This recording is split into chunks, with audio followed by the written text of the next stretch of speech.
Chapter 368. How can they not be tired? But the soldiers are tired too. They need to be comforted. Sometimes, a general is more like a parent. You must know how to care for your soldiers. Only then will they work harder on the battlefield and bring you more glory. Yang Chendong turned around and said this casually. He then walked toward the other soldiers under the protection of Tiger's Mane, Beta Persei, and the others. Guaning slowly closed his eyes as he recalled Yang Chendong's words.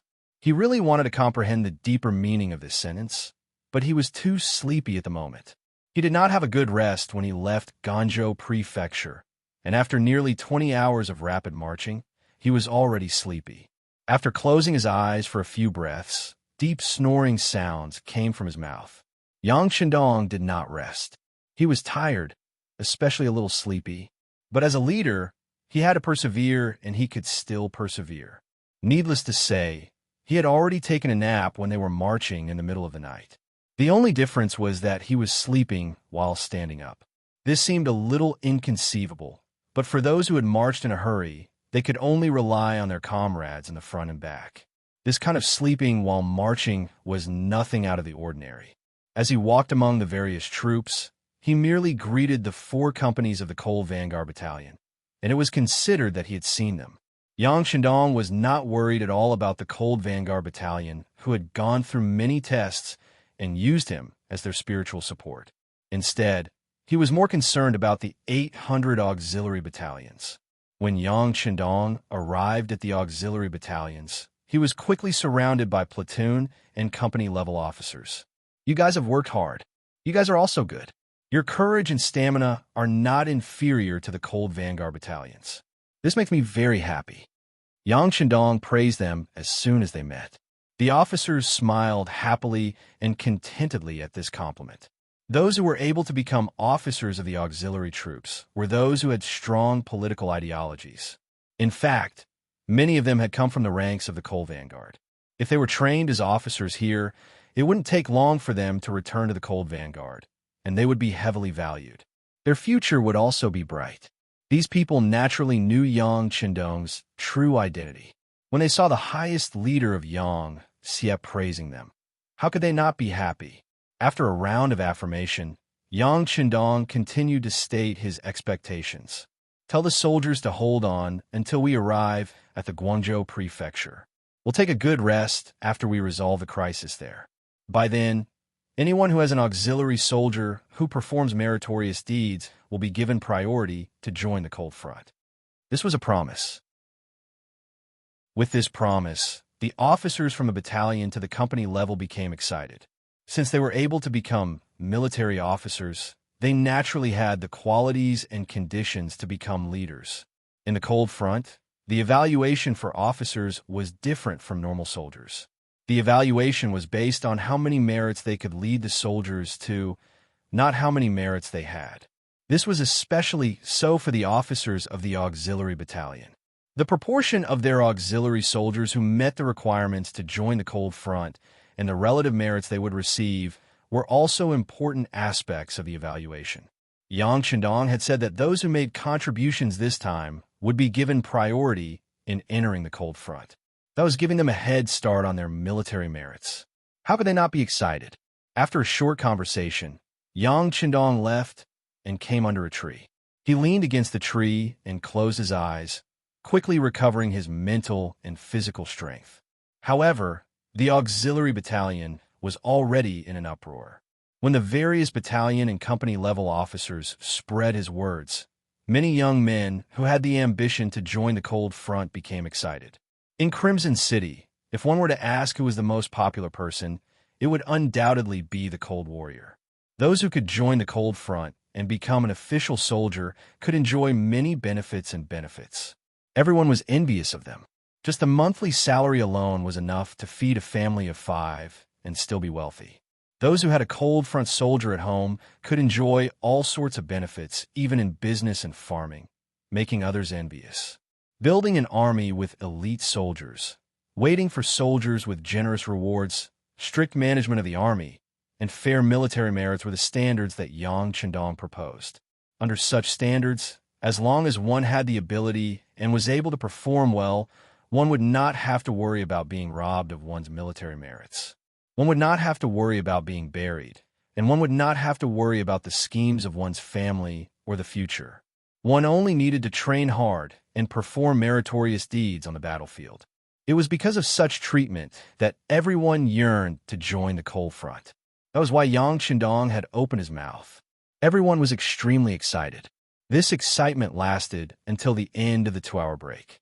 When the army once again advanced towards the prefecture of Guangzhou, many of the auxiliary soldiers began to speed up. They stuck to the back of the Lung vanguard troops like sticky plasters, bringing immense pressure to the 4 companies of the Lung vanguard that were advancing in front. Young master, there are many good seedlings among the auxiliary soldiers. Tiger's Mane followed Yang Qindong's footsteps with large strides, occasionally turning back to speak excitedly. It's good to have good seedlings. This is our hope. Yang Qindong nodded happily. A fresh army was the hope of an army's future.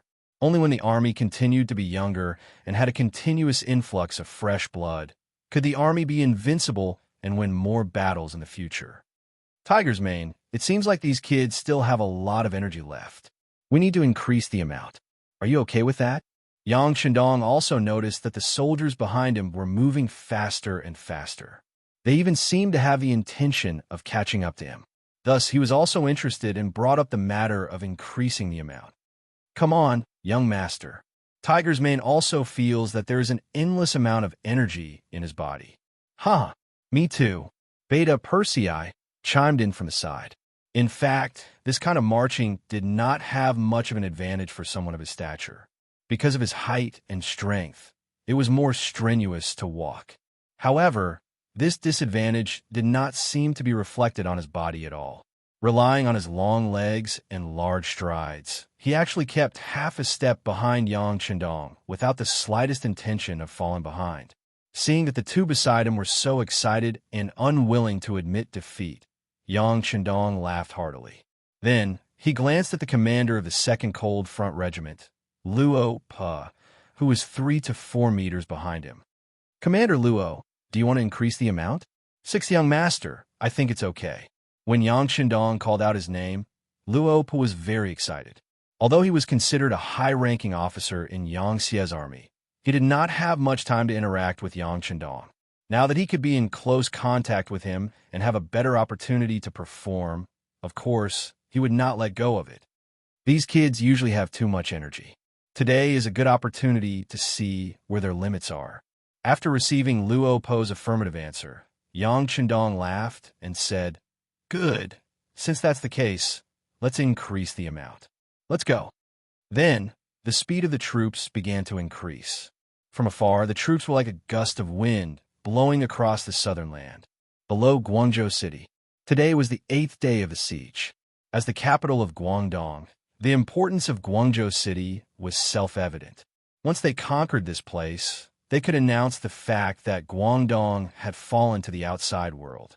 Only then would they be able to better coordinate with King Min Zhuang in Yunnan and achieve his political goals. Huang Yuliang was able to make such a name for himself and have so many subordinates a year after his father and brother passed away. It was all thanks to the changes in the situation. If it was not for King Min Zhuang, Zhu Huixin, causing trouble in Yunnan, even if they did not die, they would only be able to wander around like stray dogs. Huang Yuliang knew the importance of having an ally. Even if he knew that conquering Guangzhou City would likely lead to the southern Ming army surrounding him, he had no choice but to do so. Moreover, when that time came, it was uncertain whether the southern Ming army would still have the strength to deal with him. In the end, conquering Guangzhou City was the most important problem at hand. Once he conquered this place, the other 3 armies under his command would be able to coordinate with each other. At that time, he would truly have the power. However, such an important place had not been conquered even after 8 days of siege. 8 days of siege had far exceeded the initial military plan. Due to the lack of success, the morale of the Yellow Bandit Army had been severely affected. As a mixed army that did not have much training and was mostly made up of rebellious civilians, they had a fatal characteristic, which was the problem of morale. If they won the battle, everything would be fine. Especially when the battle went smoothly, they would often be able to display more strength than before. However, at the same time, once the battle became a stalemate, the mixed army would be anxious and each of them would have their own plans. Just like now, when the order was given, the leaders of the so-called rebel army were not as obedient as they were a few days ago. Each of them seemed to be conserving their strength. Regarding this situation, Huang Yuliang even killed a small leader who had a few hundred subordinates who refused to advance, scaring some of them into putting in more effort. However, in front of the tall city walls and the Ming army of Guangzhou City that was desperately defending, their progress was still slow. What is going on? Can we take down Guangzhou City? What is Ma Wei trying to do? If he continues to defend like this, he will not have enough soldiers sooner or later. Does he want to be a general without an army? In the tent, Huang Yuliang was furious. He had a frightening look on his face as he reprimanded the subordinates beside him. Huang Yuliang was furious, and the battle was not going smoothly. The other generals naturally lowered their heads and did not say anything. However, his trusted general, Geng Jun, who was the head of the 4 heavenly kings under Huang Yuliang, stood out. Young master, this Ma Wei is unmoved by force or persuasion. I think he is waiting for reinforcements. We only need to dispel his worries, and Guangzhou City will fall without a fight. Chapter 369. Reinforcements? Where did the reinforcements come from? Huang Yuliang was confused at first. Then he seemed to have thought of something and said in realization, "Are you talking about the imperial envoy in Jiangxi's Guangzhou?" "Yes." Geng Jun nodded. Them. Didn't the news say that they had been hiding in Guangzhou and were afraid to advance? How could they be here for reinforcements? Did Ma Wei's head get kicked by a donkey? Huang Yuliang laughed loudly. When he talked about Yang Qindong, his face was full of confidence. In his opinion, the imperial envoy and the Duke of Loyalty and Courage, who was called the God of War, were all jokes that were made up by others. Otherwise, why would they stay in Guangzhou and not dare to come out? In the end, they were still afraid of him. Huang Yuliang was still laughing, but Geng Jun said with a serious face, "Young master, there is news that they have already left Guangzhou and are coming here." The laughter suddenly stopped, and Huang Yuliang's expression became more serious. "What? They have already left? Where are they? How many soldiers and horses are there?" "The news says that there are more than 2,000 of them. As for where they are, there is no news yet." When Geng Jun said this, his expression was no longer as serious as before. Instead, there was a slight smile on his face, and if one looked closely, there was even a hint of mockery. What do you mean?" Huang Yuliang was confused. "General Geng, you're probably saying that although they came from Guangzhou, there are only 2,000 of them. They knew that they wouldn't be able to solve the crisis of Guangzhou Prefecture, so they simply ran away." A young general stood out from the crowd. This person's name was Zhu Fangyong, and he was a force that joined the Huang bandit army later on. He had more than 1,000 young and strong men under his command. He had contributed greatly when they attacked Zhaoqing Prefecture and was given the title of general by Huang Yuliang. When Zhu Fangyong said this, Huang Yuliang's laughter sounded again. "That's right, General Zhu is right. They only have 2,000 people, and they want to be enemies with our 80,000-strong army? What a joke. I'm afraid they also know the danger and escaped without a trace." Laughter and mockery rang out in the tent. It was clear that everyone had accepted this fact. After the laughter subsided, Huang Yuliang's smile disappeared. "Since there are no reinforcements, what is Ma Wei waiting for? Who can tell me?" In the face of Huang Yuliang's question, everyone who was originally laughing didn't know what to say for a while, so they simply shut their mouths. In any case, they only cared about fighting. Whenever they had the chance, they would take advantage of the situation. Once they entered the city, they would naturally gain unlimited benefits. No one spoke. Zhu Fangyong, the young general from before, stood up and said, "Young master, from what I see, we probably already know about this news, but Ma Wei doesn't know about it yet. Once he knows about it, he won't be so determined to defend the city. By then, he might abandon Guangzhou Prefecture and leave. Our chance will naturally come. You're right, but General Zhu, how can we let Ma Wei know that the reinforcements won't be coming? Huang Yuliang nodded in agreement. However, he still had a headache on how to solve this problem. Why don't we send someone to talk to Ma Wei in the Guangzhou government? Geng Jun interjected. No. Zhu Fangyong directly rejected the suggestion and shook his head. With our current hostile relationship, even if we say it, I'm afraid they won't believe us. On the contrary, it will weaken our morale. Geng Jun was naturally unhappy that someone dared to reject his suggestion. His tone became a little harsh as he asked, "Since this method is not feasible, I wonder if General Zhu has any better ideas?" It's not that there isn't a way, but I'm afraid it will require General Geng's cooperation. Unexpectedly, Zhu Fangyong actually acted as if he had a solution. How do we cooperate? Geng Jun, who was called out, asked in return. Not only him, but Huang Yuliang and the others were also staring at Zhu Fangyong. It's not difficult. Zhu Fangyong answered straightforwardly. Then he strode to the map hanging in the tent and pointed in the direction of Gan Province behind their army. He said, "Since Ma Wei is waiting for reinforcements, we can use this as an excuse to lure him to attack first." How do we attack first? Huang Yuliang asked with interest. Let them pretend that reinforcements are coming. For example, we can send out a small group of people to disguise themselves as the Southern Ming Empire's reinforcements. Then, General Geng Jun will lead the troops to resist and retreat while fighting. This will give the impression that our military camp is in chaos. In this way, Ma Wei and the Guangzhou Prefecture will definitely fall for the trap and may come out of the city to provide reinforcements.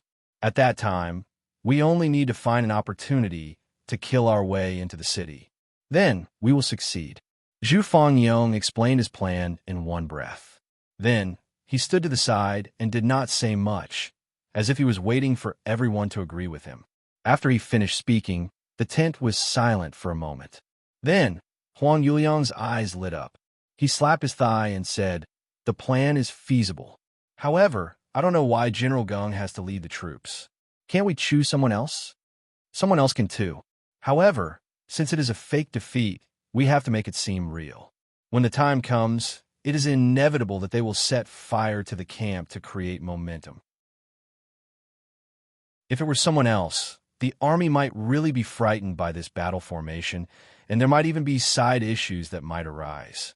Only General Geng is strict in managing the army. If he leads the troops, he will be able to reverse the situation at any time and reduce the losses to the minimum. This is the most perfect plan. Of course, this is only a suggestion. As for how to execute it, it will be up to young master and General Geng to decide." Zhu Fangyong spoke in a very measured manner. His actions did not cause anyone to feel the slightest bit of disgust.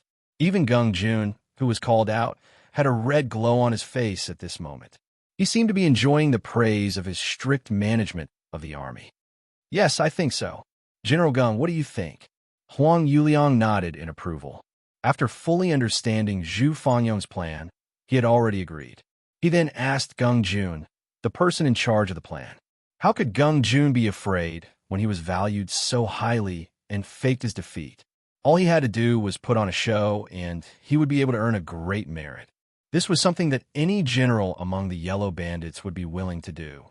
He immediately nodded in agreement. "Since this is the case, this general will make a trip." "Good.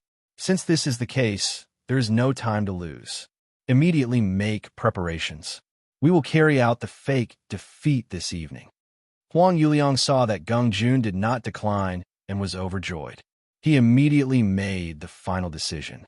The reason why they chose to carry it out at night was because the darkness would block people's vision and make it easier to carry out the plan smoothly. On the Guangzhou City Gate Tower, Ma Wei, dressed in armor and covered in a bloody aura, stood there like a statue. It had already been 8 days. He had defended the city to the death with less than 6,000 soldiers.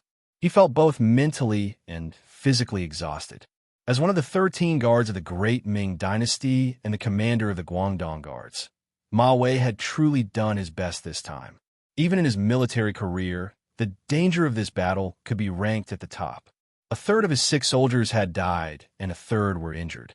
Now, there were less than 2,000 people who could stand on the city gate tower and continue to fight. Among them were many bailiffs and constables from the Guangzhou city yamen. Even so, he did not show the slightest intention of abandoning the city. Ma Wei's actions, in the eyes of the other great Ming soldiers, were like the actions of a man of steel. He was like an existence that stabilized the sea. It was because of his perseverance that the yellow bandits were able to break through the city walls a few times, but were still forced down in the end. 2 more days, Ma Wei muttered as he stood on the city gate tower. At this moment, no one knew that this iron-blooded general in everyone's eyes was thinking about the parting words the imperial envoy had said to him when he had just left the Guangzhou city. Let me tell you, Ma Wei, this imperial envoy does not care what kind of backing you have or what kind of power you have. The Guangzhou city must hold on for 10 days. If you do it, even if you lose the city in the end, you will not be blamed. Otherwise, just wait for your head to be chopped off. When that time comes, the imperial sword will chop down. The people you rely on will be like distant water that cannot quench the immediate thirst. When you lose your life, you will have nothing left. This was how Yang Qindong threatened him. With the example of Jia Ping being beheaded, Ma Wei had no choice but to lower his head. In order to protect his own life, defending the Guangzhou city for 10 days became Ma Wei's goal. Now that he had defended for 8 days, he was not far from completing his mission. If he held on for 2 more days, he would be able to protect his life. If he really lost the city, others would blame him. Ma Wei was still thinking about how to save his life.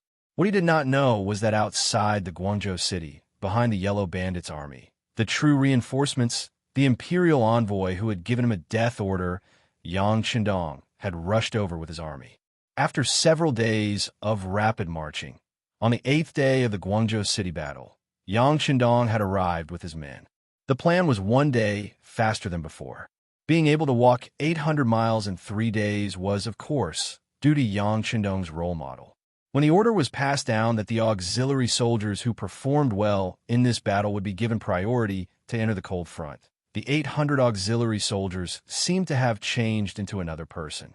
It was not an exaggeration to say that their footsteps were as fast as flying. The auxiliary soldiers were working so hard and risking their lives that even the cold front in front of them was under great pressure. They could not be overtaken by the auxiliary soldiers.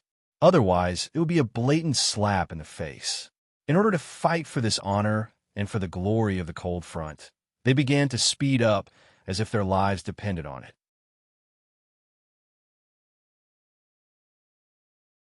Chapter 370. As the leader of the army, Yang Qindong could feel the changes and quicken his pace. Everyone was chasing after each other. In the end, the formation was messed up. The cold vanguard soldiers and the auxiliary soldiers walked together. It was truly a case of you and me, and you and me, and you and me. Even General Guaning, who was in charge of the food supply behind him, was shocked speechless by the sudden increase in speed. He rode a horse to deliver the food that was prepared by the people behind him. Even so, it took him a long time to catch sight of the auxiliary soldiers at the back. By the time he caught up with Yang Qindong's main force, they were already not far from the Guangzhou government. Seeing that they had traveled more than 300 miles in 1 day, he was truly impressed. Guaning had never seen a mercenary army that could fight a war. However, in terms of marching speed, no Ming army in the world would be a match for them. After a full meal, it was another few hours of rapid marching. The vanguard could already see the Yellow Bandits' main camp. When they arrived, Yang Qindong ordered the entire army to rest and conserve their energy for the next battle. Although he said that it was the entire army, there were less than 800 men who could persevere and follow him to the destination.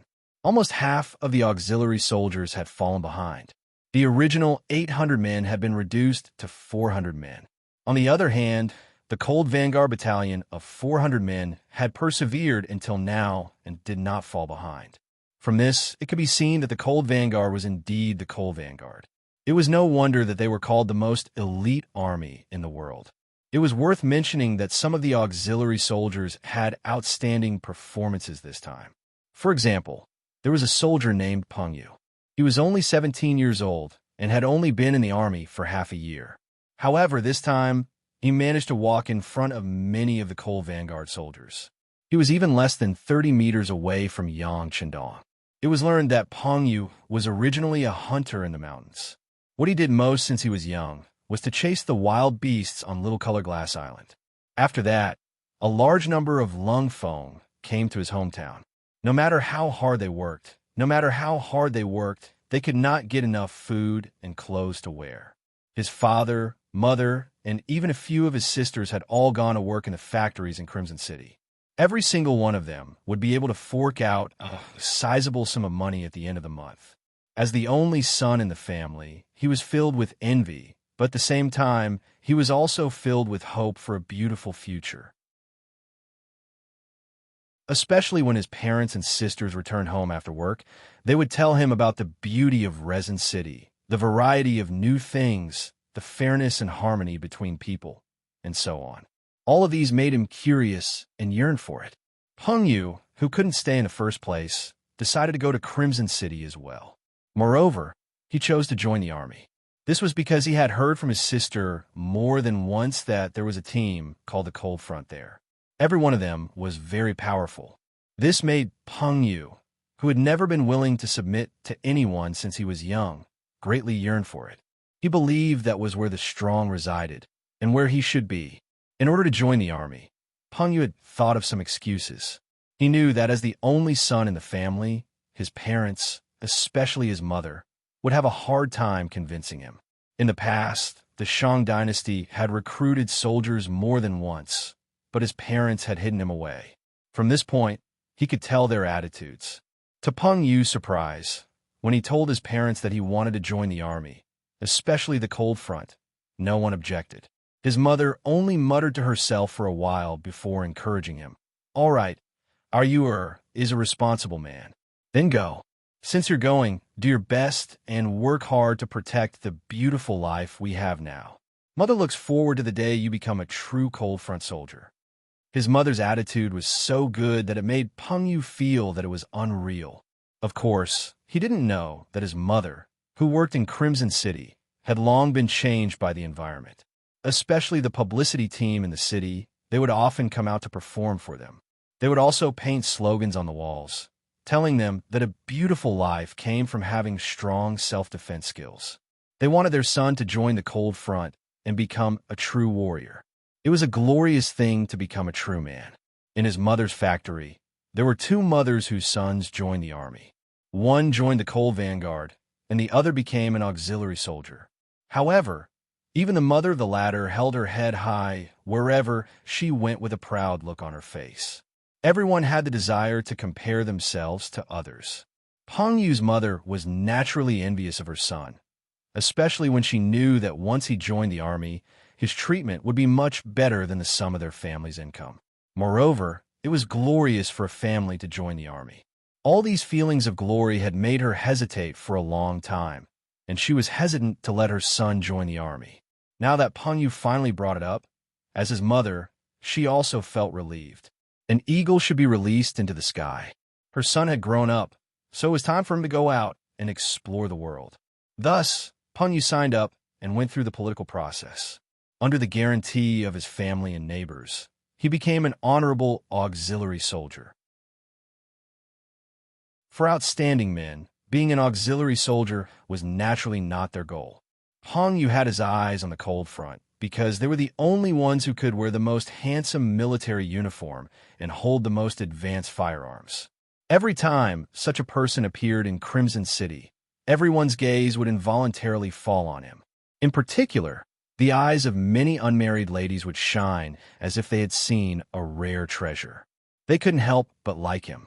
All of this made Pengyu even more determined toward his goal. Becoming a true Cold Front soldier had become his greatest ambition. This time, when Crimson City sent troops to the southern lands of Great Ming, the news that they needed 2,000 auxiliary soldiers spread out. Every single one of them became very valuable. Peng Yu himself had only been in the army for half a year after defeating 6 people in a row on the martial arts field, and had obtained this precious quota. Speaking of which, this was also a display of fairness in Crimson City. As long as you had the ability, you didn't need any qualifications to get a chance to perform.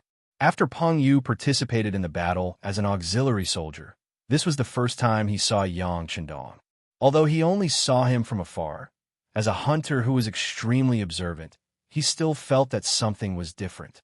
For example, he saw that when the regiment, battalion, and company of the auxiliary soldiers saw the green-clothed young master, their faces were filled with excitement and respect.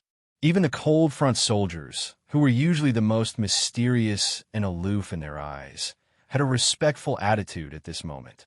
This feeling told him that this young master was not simple, because even in the entire Crimson City, there were only a handful of people who could make these officers bow their heads, and there was actually one here. After careful observation, Peng Yu only felt that this young master was not simple. All of this came from the orders given by the higher-ups. It was said that the young master had said that whoever performed better in this rapid march would be able to undergo an assessment when they joined the Cold Vanguard in the future. When the order was given, Peng Yu was truly excited. Although he hadn't been in the auxiliary army for long, he was observant enough to find out some things. For example, the cold front assessment was done according to the principle of first come, first served. There would be a few assessments every year, but it was also done according to the order of registration. For example, if he wanted to qualify for the assessment, he would have to wait until next year. Because of this, he had been vexed and regretted that he joined the army too late. But now, the problem was about to be solved. From the moment he received the order, Peng Yu set a goal for himself. He had to perform well and successfully obtain the quota to enter the cold front. Throughout the journey, he had always been at the front of the auxiliary army. Later on, in order to create competition, Yang Chendong allowed the cold front and the auxiliary army to be mixed up. Everyone would have to rely on their own abilities and speed.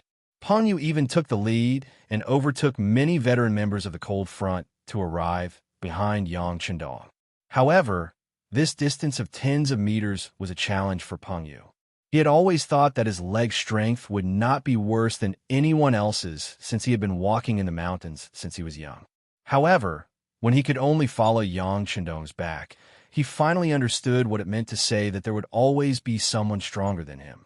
Furthermore, there was more than one person in the group. Not a single person was left behind by the green-robed young master's side. He knew clearly how powerful this group was. Perhaps these people were even more powerful than some of the members of the Cold Vanguard group. With this understanding, the group finally arrived at the resting point. Finally, they could rest. Everyone was able to eat a peaceful meal. Then, a strong sense of exhaustion came over them. Soon, everyone fell asleep.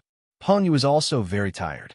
Although his leg strength was stronger than most people, it did not mean that he did not know how to feel tired.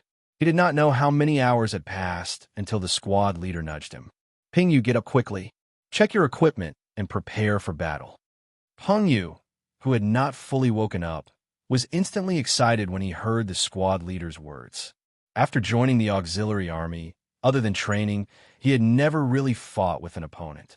More than once, he had thought about what it would be like when war broke out. How cruel and bloody would it be? How different would it be from the military exercises they usually conducted?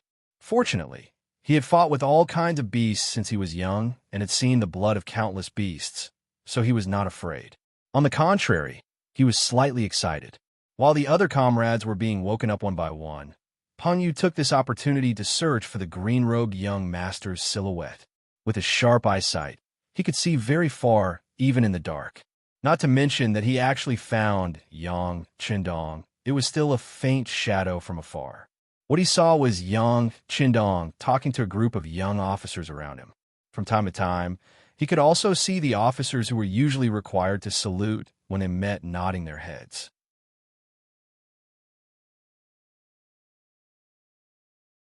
Chapter 371. He should be the commander-in-chief. He's so powerful at such a young age. Who is he? Peng Yu was even more confused about Yang Chendong's mysterious identity. Yang Chendong was indeed surrounded by a few officers. He was currently announcing the battle plan to everyone. Heroes, it's time for you to show off your skills. After a few days of rapid marching, the enemy doesn't know that we're already behind them. This is the foundation and preparation for our surprise attack. Next, we'll give them a good stab in the ass and let them feel the pain in their hearts. Yes, sir. Hearing that the battle was finally about to begin, the officers were eager to give it a try. Originally, when they set out from Crimson City, they already knew that there would be a battle.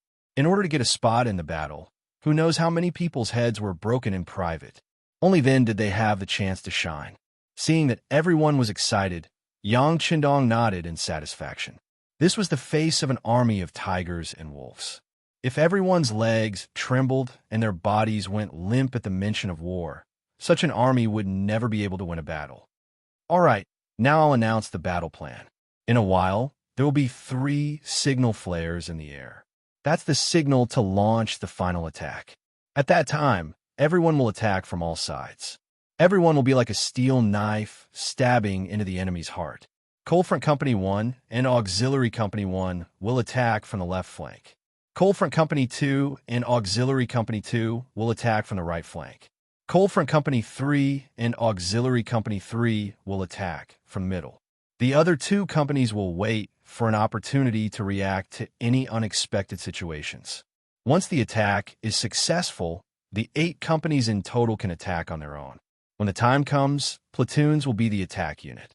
Remember, this time, the enemy is large in numbers. Do not act on your own accord. If anyone wants to be a hero, even if they have made a contribution this time, they will still be held accountable for their mistakes. You must make this clear to the soldiers below. Obey orders. Obey orders. This is the first lesson for all Cold Front and Auxiliary Company soldiers. 6th Young Master, please rest assured. No one will dare to disobey orders. Cold Front Company 2's commander Luo Pe was the first to express his stance. Yes, we will not disappoint the 6th Young Master. Lu Zhua, the commander of the auxiliary troops, also expressed his attitude. Very good. Everyone, go back and prepare. Remember, no one is to act rashly without orders.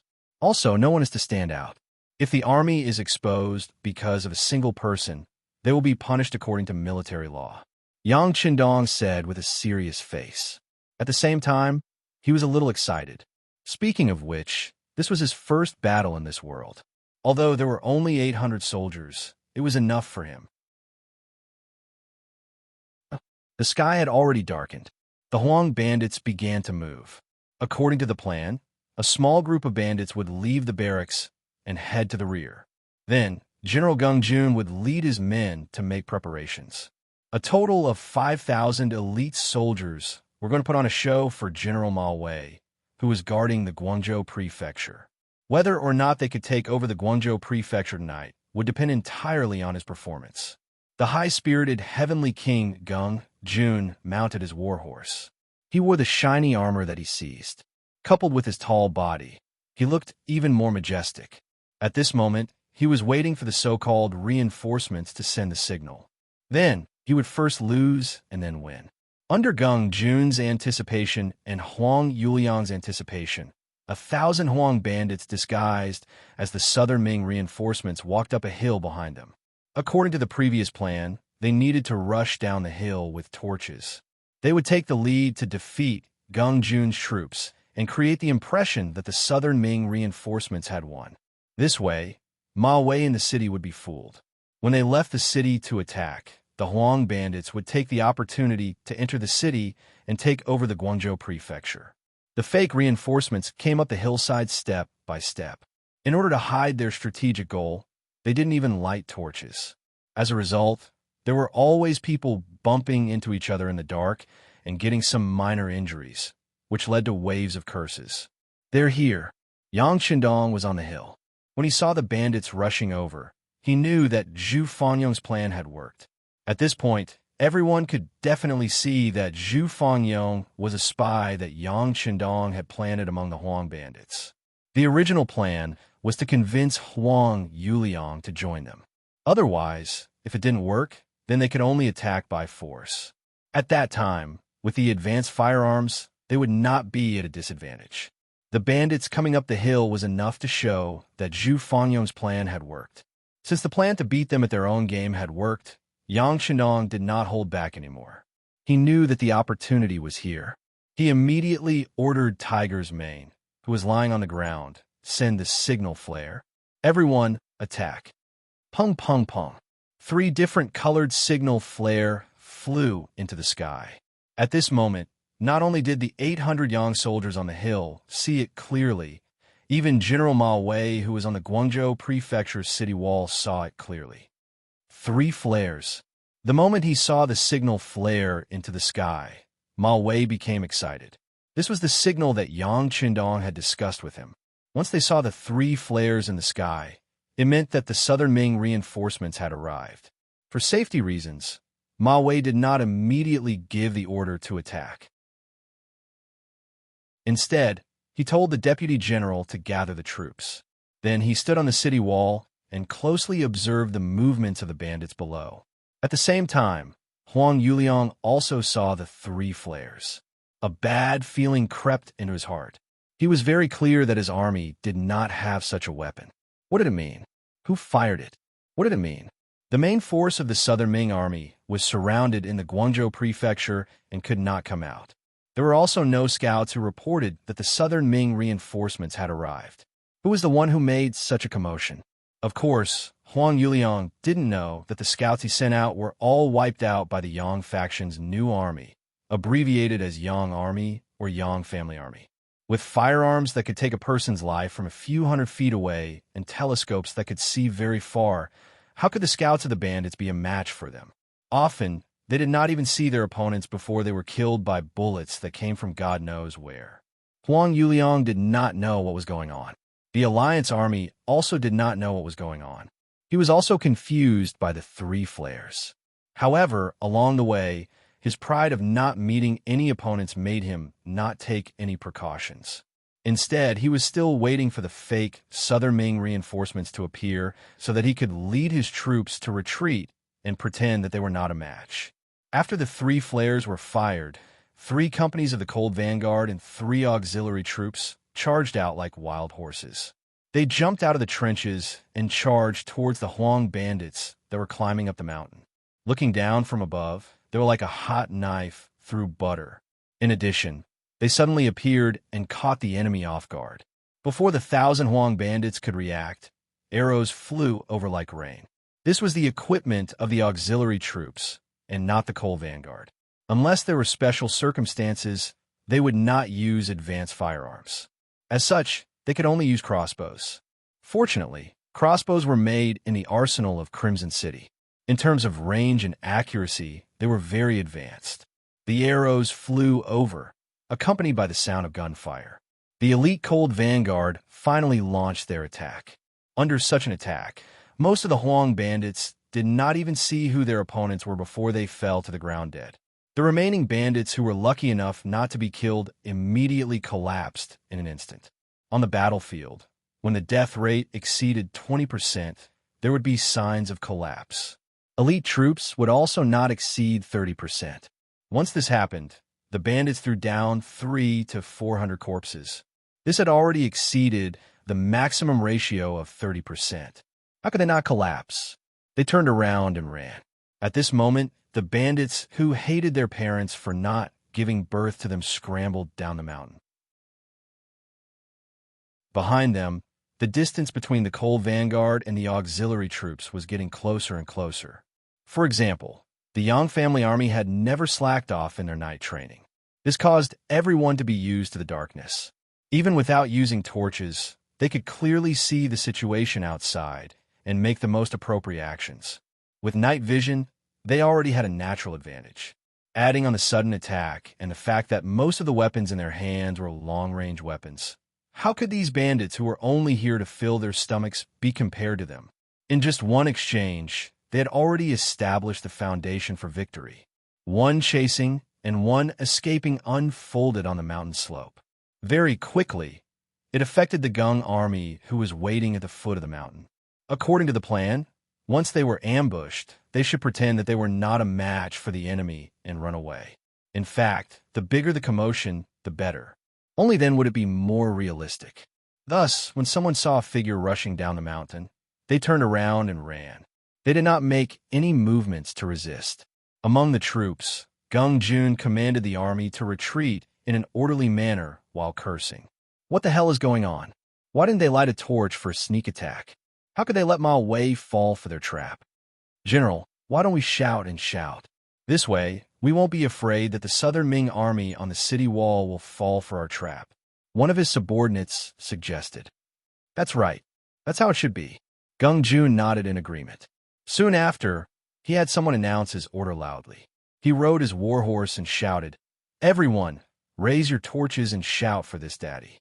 The louder you shout, the better." Gung Jun personally commanded the middle troops. The shouts of Ming army's reinforcements are here, quickly run, were like echoes in the valley. Looking from afar, it really gave people the feeling that they had encountered a sneak attack. Caught off guard, the camp was in chaos. However, as the Yang family army rushed down the mountain, the chaos became more and more realistic. Under the protection of a few of his subordinates, Gung Jun commanded the soldiers under him to create a bigger commotion. Just as he was doing all this, a soldier who ran to his side suddenly fell to the ground. Along with the fall, there was a thick smell of blood that assaulted their noses.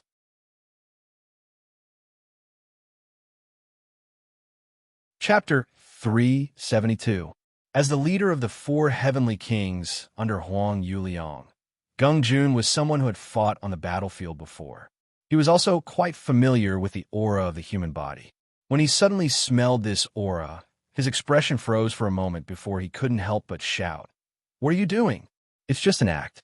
Who told you to really kill people?" Just as he finished speaking, the sound of firecrackers being set off rang out. Following this explosion, a personal guard who was standing beside him fell to the ground. He only twitched twice before blood seeped out from his chest. He was no longer breathing.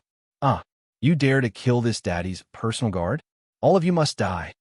Seeing the guard who had followed him for a long time die in front of him for no reason, Gung Jun couldn't help but shout in anger. "General, the situation isn't right. The situation isn't right." A guard saw his companion being killed and was also very surprised, but his mind was still clear. If it was only a bandit soldier being killed, it could be said that it was a misunderstanding. But now, even the general's personal guard was killed. This was no longer something that could be casually explained with words. Gung Jun naturally felt that the situation wasn't right. They didn't light the torches as planned and rushed down much earlier than planned. What was worse was that the speed of the so-called Southern Ming reinforcements rushing down the mountain was too fast. It was so fast that it seemed like they were going to put their lives on the line. Looking at all these, it didn't seem like an act. As for the reason, Gung Jun didn't know for a moment.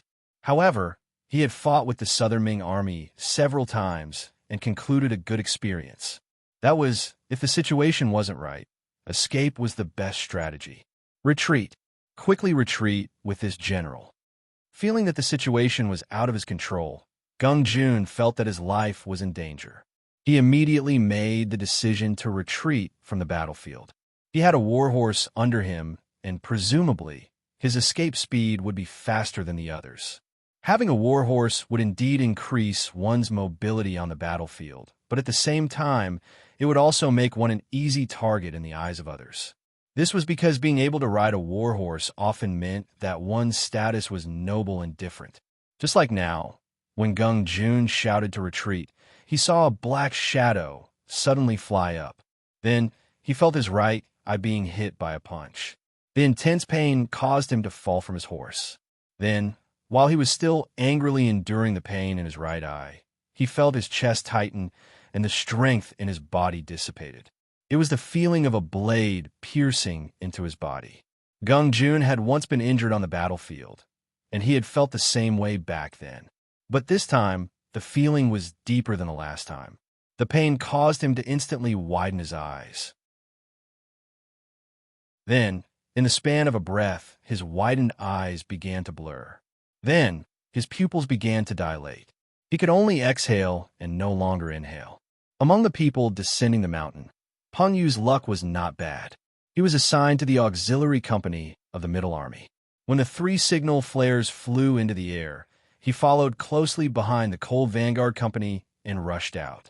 When he was halfway up the hill, he overtook many of his comrades in the Cold Vanguard Company and rushed to the first echelon. Peng Yu had already made up his mind to perform meritorious deeds. Before the operation, he had already set a goal for himself, which was to kill a famous general among the Yellow Bandits. Only then could he prove that he was different from the others. He had great confidence in Lung Feng. This was the main reason why Peng Yu dared to make such a decision. With such a strong ally by his side, he did not have to worry about whether he would be surrounded if he charged into the enemy camp. Therefore, at this moment, he used his fastest speed to catch up to the first batch of Lung Feng's troops. With such a good view, he saw Gung Jun riding on a horse and looking around. Peng Yu did not know Gung Jun's true identity. However, at first glance, his intuition told him that since Gung Jun could ride a horse, he was not a nameless person. It would not be wrong to kill such a person. With this thought, he gave up on the ordinary yellow bandits in front of him that he could easily kill. Instead, he quickly charged forward and arrived in front of Gung Jun, who was preparing to retreat. Thus, the scene just now occurred. Peng Yu used a short sword that he carried with him to stab into Gung Jun's chest. Blood flowed out and flowed all over his arm. He actually killed General Gung. Quickly kill him. The personal guards saw all of this. When they saw someone wearing a different uniform appear and their general being killed in front of them, how could they not understand that the enemy had arrived? Immediately, they yelled and charged over. Peng Yu, who was lying on the ground, saw the people charging at him with swords drawn. He instinctively let go of the short sword in his hand and raised his right foot to kick at Gung Jun's body. Using the force of the kick, he pushed out horizontally and dodged the swords that were slashing at him. When the attack failed, the personal guards followed. As Gung Jun's personal guards, if the general died and they still couldn't do anything, even if they returned to the camp, they would face heavy punishment and might even lose their lives. For the sake of their own survival, they had to kill this brat who came out of nowhere. He did not have the chance to stand up at all. A few swords slashed at him again. In a hurry, Peng Yu raised his right arm and fired crossbow. The mechanism moved with a heavy spring, and the arrow that flew out hit the throat of a personal guard, killing another person. However, at the same time, a few swords were in front of him. The closest one was only an arm's length away from his chest. At this moment, Peng Yu's eyes were wide open. No one could be indifferent in the face of death. At this moment, the scene of the wild beast in the mountain being killed by him appeared in his mind.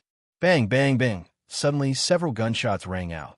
The bandits who were surrounding Peng Yu and were about to attack him fell to the ground. The pressure of death suddenly disappeared. A feeling of rebirth rushed into Peng Yu's heart. "Brother, are you okay?"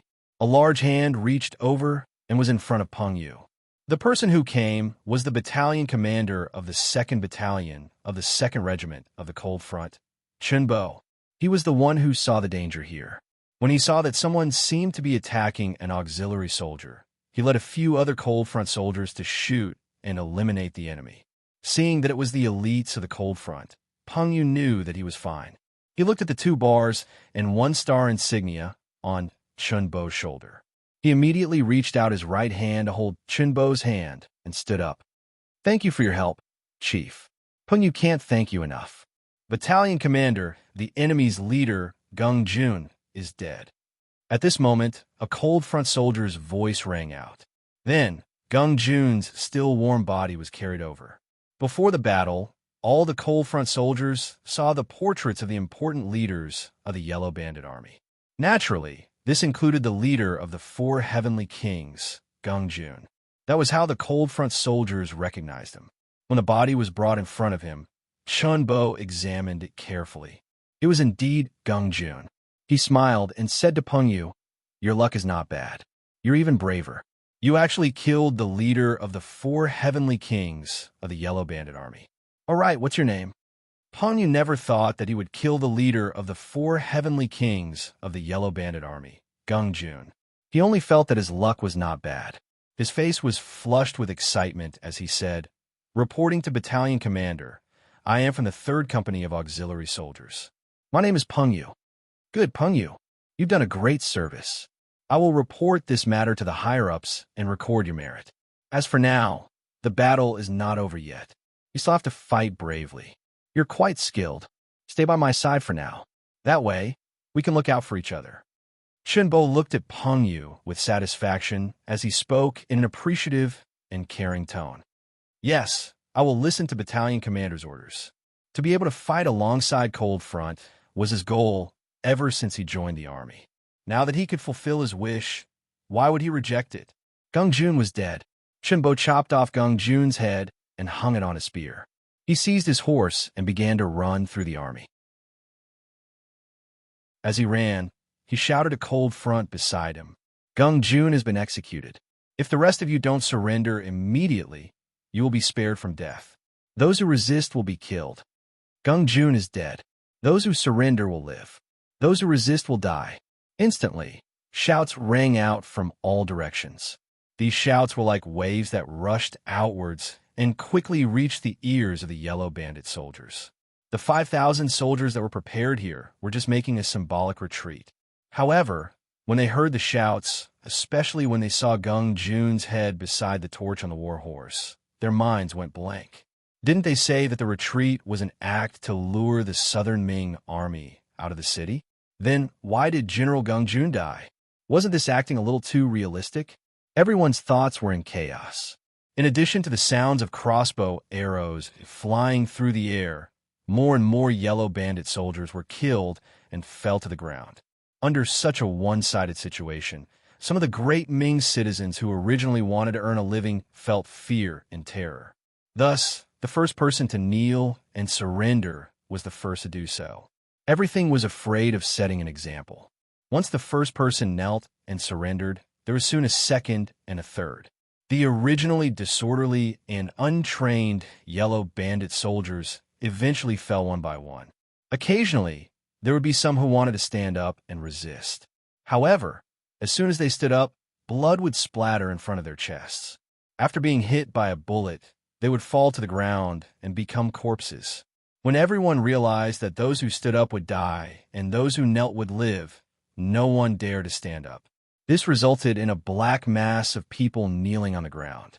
There were simply too many captives. There were at least 2,000 of them. Battalion Commander Chunbo had no choice but to leave behind a squad of Cold Front and a platoon of auxiliary soldiers to watch over the captives. Then, he led the other soldiers and charged towards the Yellow Bandit camp.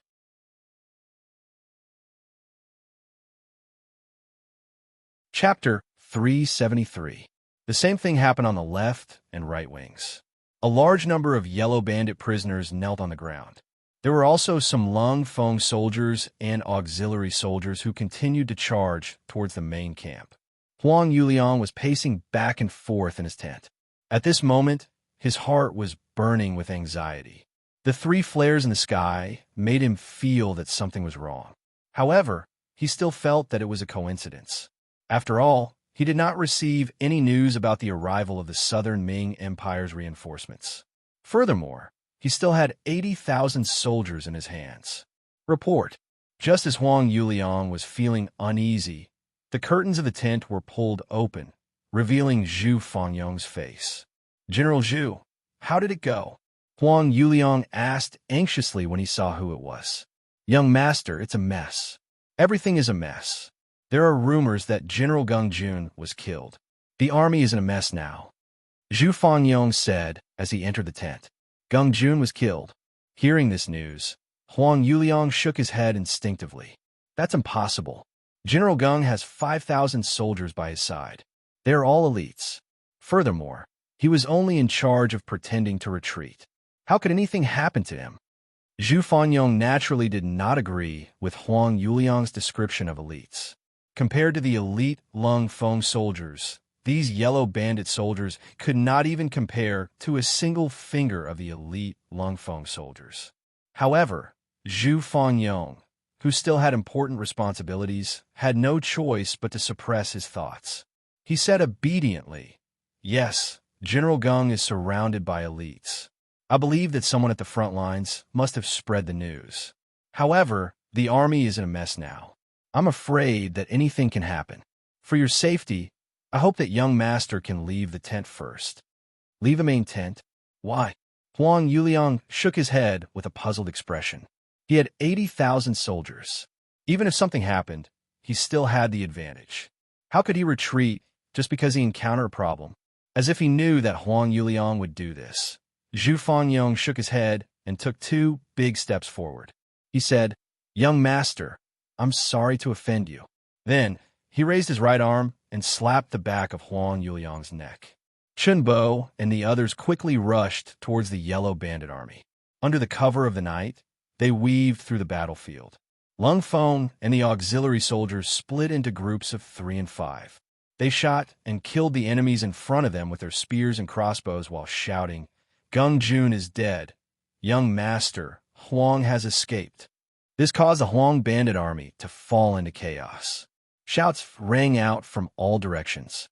Some of the leaders who believed in young master Huang immediately led their men to find a path to escape. Some of the leaders who didn't believe in young master Huang were killed by Lung Feng from a distance. Some of them went to the main tent and found that young master Huang was indeed missing. Knowing that something was wrong, they decided to flee. In short, without a commanding general in the army, in a state of chaos, the untrained bandit army did not know the general, and the soldiers did not know the general. In a state of utter chaos, everyone only cared about running for their lives. How could they organize any decent counterattack? It was at this moment that the final straw that crushed the army appeared. General Ma Wei, who had been determined not to come out of the Guangzhou prefecture, led the remaining 2,000 men and charged out. The moment the southern Ming army appeared, the bandit army became even more chaotic. Countless people trampled on each other, and groups of people knelt down and surrendered. Nanjing, the capital of the southern Ming dynasty. After a period of renovation, the palace that was originally here looked majestic. The newly renovated Political Affairs Hall became the place where Zhu Qijin met the important officials. The sky was already bright. A few important officials arrived at the Political Affairs Hall early in the morning, each of them feeling uneasy. In the southern Ming dynasty, there was a large court session every 6 days and a small court session every 2 days. The so-called large court session was a court session that all officials of the 4th rank and above in the capital had to attend without any special reasons. At that time, everyone could report to the emperor any difficult matters that happened at hand for everyone to discuss and deal with. The small court session could only be attended by officials of the 3rd and 2nd rank and above. The purpose of the court session was to solve problems. Usually, when a matter was related to someone, that person would be summoned to the hall to meet the emperor. Yesterday was the day of the small court session, but before 5 o'clock in the morning, the eunuchs in the palace went to the various residences to summon them to meet the emperor in the palace. Under such an urgent situation, something important must have happened, causing the important officials to feel uneasy when they entered the Political Affairs Hall. From the looks of it, the officials who attended the small court session were all ministers of the 6 ministries. With such a wide range of influence, it was no wonder that everyone felt uneasy. Some smart people had even guessed something. At this time, the only thing that could make the emperor so anxious was the war in the south. While everyone was guessing and worrying, footsteps came from outside the hall. Accompanied by head eunuch Chao Jixiang, Zhu Qijin walked into the hall and sat down on the large chair that represented the emperor. After Zhu Qijin sat down, the officials who came in response to the imperial edict knelt on the ground and said, "This official greets the emperor. May the emperor live for 10,000 years. You may rise." Zhu Qijin's eyes were like torches as he scanned every important official. Then he said, "Chao Jixiang, quickly pass the 800 li letter that was received in the middle of the night for everyone to see." Yes. After Chao Jixiang agreed, he carried a wooden box and brought it to the Minister of Personnel, Chun Sun. Even though the 6 ministries seemed to be equal, The Minister of Personnel had always been known as the heavenly official. This was because the appointment and dismissal of the officials in charge was determined by who was one level higher. Chun Sun himself had once been an important official in the cabinet. It was reasonable for him to be the first to know of the news. Chun Sun reached out and opened the wooden box. He took out the letter and quickly skimmed through it. Then, he returned the letter with a serious expression. After him, the Minister of Revenue, Wang Zhua, and the others also read the 800-li urgent letter. Very quickly, everyone knew of the news in the letter. The hall became much quieter. This seemed to have become some kind of custom. Whenever something big happened, the officials would treat their words like gold. Perhaps they also knew that the more important the matter was, the more they could not easily express their opinions. Otherwise, if they said something wrong, a disaster could befall them. The officials did not say a word. After Zhu Qijin read the letter, there was a hint of anger in his eyes. He hated the attitude of these important officials who usually spoke of protecting the country and the people. When it came to critical moments, they always protected themselves first and never took the initiative to solve problems for the imperial family. However, the law could not punish the majority. He could not punish anyone just because the important officials did not express their opinions. Since they did not take the initiative to speak, he would call them out one by one. My dear officials, you have all seen it. The situation in Yunnan is dangerous. The rebel Zhu Huili has received help from Jiaoji. The military commander Liang Luo has died on the battlefield. The situation is very dangerous. Governor Wang of Huang has come to request for reinforcements. Does everyone have a plan? The military commander Liang Luo could be considered someone who knew his troops well. However, he still died on the battlefield. This was beyond the expectations of all the officials. Now that the emperor asked for a plan, for a moment, everyone looked at each other. No one dared to say a word. Everyone understood the meaning of Zhu Qijin's words. Governor Wang of Huang had asked for reinforcements and good generals. The reinforcements were secondary. After knowing that Jiaoji had agreed to Zhu Huili sending troops, the Southern Ming court had begun to mobilize the army. Now, the preparations were more or less complete. The first batch of reinforcements was 50,000 people.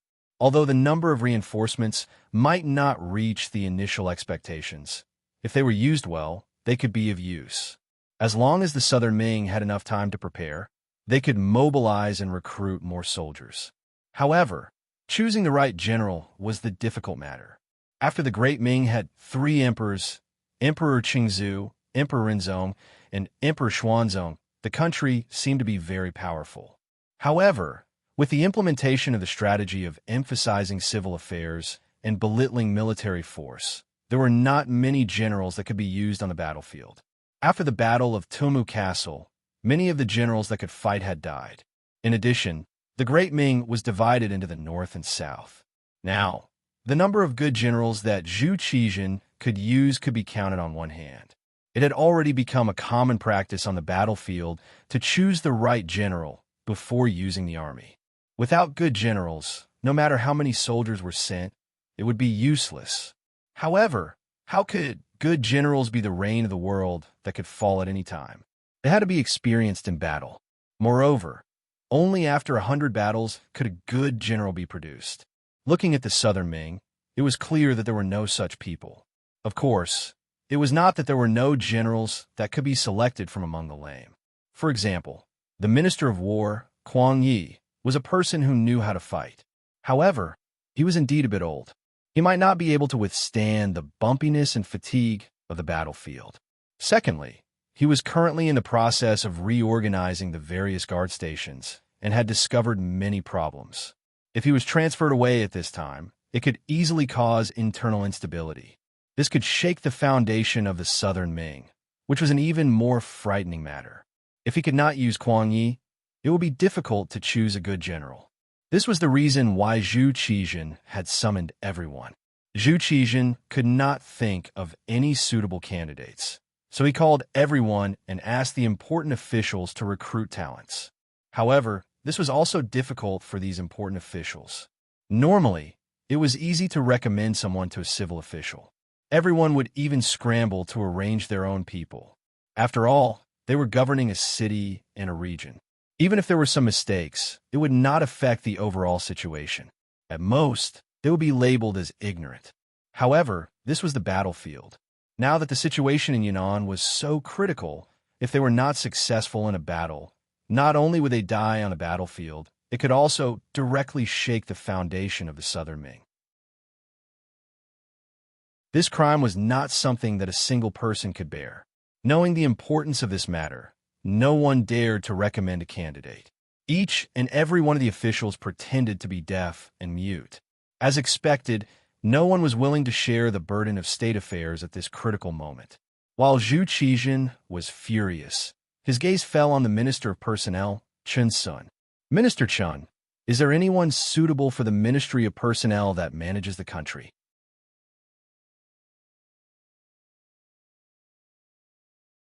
Chapter 374. When his name was called, Chen Sun groaned inwardly. However, he knew that he could not run away from his duties.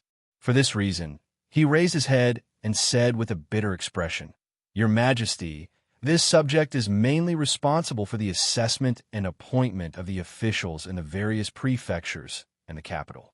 As for the military, this subject is not involved in much and cannot think of a suitable candidate. However, this subject will go back and do a thorough investigation to see if there is anyone who can win the position of a good general." He didn't dare to push the responsibility away directly, but he did express his thoughts in his words. It could be summed up in one sentence. He knew about the transfer of civil officials, but when it came to military affairs, he knew very little.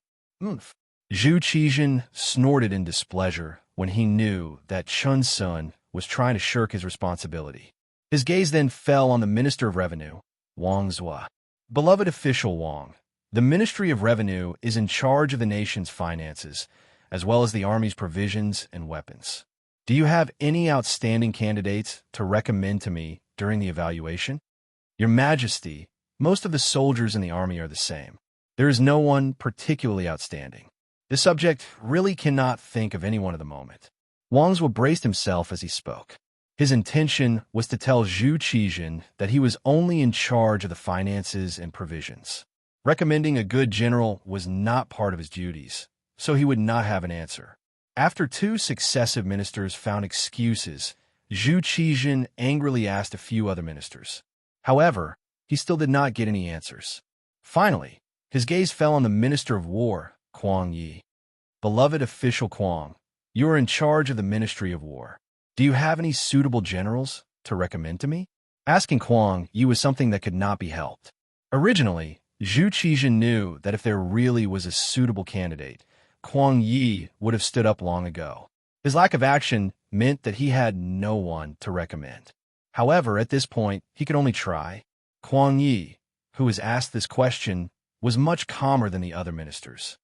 Replying to Your Majesty, the Ministry of War is currently conducting a self-inspection.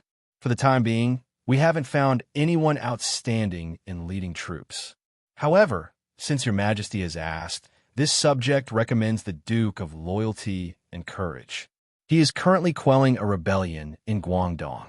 Why not wait for him to resolve the matter there, and then transfer him to Yunnan to take charge? While Kuang Yi was still speaking, Zhu Qijin's face was already red. He said angrily, "Enough." After interrupting Kuang Yi, Zhu Qijin said angrily to Kuang Yi, "Do you know what Guaning, who you sent out to report the situation in Guangdong every day, said? Today is peaceful. The three armies have not moved. Everything is normal. This is Guan Ying's secret report. It's the same sentence every day. We can even recite it by heart. Now you say that you want to place your hopes on the Duke of Loyalty and Courage. Do you know that you are talking without thinking? Yes, yes. How can Minister Kuang mention the Duke of Loyalty and Courage? The matter in Guangdong was caused by a group of bandits, and most of them were untrained rebels. They have no combat ability at all. The Duke of Loyalty and Courage, who is known as the God of War, fears the enemy like a tiger. If he is transferred to Yunnan, who knows how afraid he will be? It is better not to say such things in the future to avoid being ridiculed by others. The Minister of Rights, Luda, stood up and spoke as if he was criticizing Yang Chendong for not doing his job well. Yang Chendong did not give face to Luda because of the matter with Hangzhou's prefectural magistrate, Qi Busen. Luda held a grudge. After that, he tried to obstruct Yang Shan's diplomatic mission to northern Ming. However, things didn't go as he expected. He was called over by Zhu Qizhen and reprimanded. He had long been dissatisfied. Now, even the emperor was scolding Yang Chendong for not doing his job well. How could he not put foot in it? Towards the grudges between Luda and Yang Chendong, Kuang Yi, who understood the grudges between Luda and Yang Chendong well, naturally knew that the other side was venting his anger. Thus, he put on an expression of disagreement, as he said, "The Duke of Loyalty and Courage indeed did not gain any merit, but the situation in Guangdong did not expand either. Besides, the situation on the battlefield is ever-changing. Not moving today does not mean not moving tomorrow. Who knows what the outcome will be? I have confidence in the Duke of Loyalty and Courage." Is that so? Then I hope that Minister Kuang has a good eye for people. I also hope that the Duke of Beiming does not disappoint. Luda knew very well that he didn't have much say in military matters. He had already expressed his opinion, so there was no need to make things difficult for Kuang Yi. Thus, he began to withdraw his hand. "Enough," Zhu Qizhen said angrily. Seeing that the officials had no good generals to recommend and were instead arguing, he waved his hand. "Everyone, go back and think about the matter of generals. If there is a suitable candidate, I will not look at seniority and promote him." Even without looking at seniority, one could see Zhu Qizhen's anxiety. The officials all knelt on the ground and said that they would think about it carefully and choose a suitable candidate. The siege of Guangzhou had been resolved. Yang Chendong also met with the commander of the Guangdong Guards, General Ma Wei, at the foot of the city. However, information was not developed. It would take a few days for news of the battle here to reach Nanjing. General Ma Wei greets the imperial envoy. What was different from the last time they met was that Ma Wei's salute this time was very respectful. It could be seen that he was sincere. Although under the Ming dynasty system, military officials were usually half a head lower than civil officials. As a rank 3 commander of the guards, his power was not small. At least in the entire Guangdong, the only person who could suppress him was the administrative secretary Liu Youfu. Even the original inspector Jia Qing only had a higher rank than him. Most of the time, the two of them were in different positions and did not need to lower their heads when they met. Now, Ma Wei's respect for Yang Chendong was not only because of his identity as an imperial envoy, but more importantly because of the victory of this battle. Starting from a night, it did not end until noon of the second day. The Yellow Bandits were already defeated. Their leader, Huang Yuliang, escaped in the chaos. The leader of the 4 heavenly kings, Gung Jun, was killed in front of the formation. Other than that, more than 30 leaders were either killed, injured, or captured. In this battle, there were more than 30,000 prisoners. Adding those who died in the battle, especially those who trampled on each other in the chaos, there were close to 10,000 people. Thus, more than half of the original 80,000 Yellow Bandits were heavily injured. Not only did they lose the ability to surround the Guangzhou government, the rest of them had all escaped like stray dogs. This method came from Yang Chendong's hands. As a witness to the entire matter, how could Ma Wei not be convinced? As for the resentment of Yang Chendong ordering him to defend the Guangzhou government for 10 days and losing soldiers, he had long forgotten it completely. Ma Wei's face was full of acceptance. Yang Chendong did not find it strange and only replied lightly, "General Ma has contributed greatly in this battle. I will mention it in the following battle report. However, the battle is not over yet. The battlefield still needs to be cleaned up, and a large number of prisoners still need to be monitored. General Ma is more familiar with this place. As for how to mobilize the bailiffs and even the common people in the Guangzhou government to help, all of this will depend on you." Yang Chendong spoke politely, and Ma Wei immediately agreed happily. "Please do not worry, Imperial Envoy. I will go to the city to mobilize soon. I think the manpower will be replenished very quickly." "Very good. Yang Shandong first nodded in satisfaction. Then he seemed to have thought of something and said, "Right, although we won this battle, we lost some men.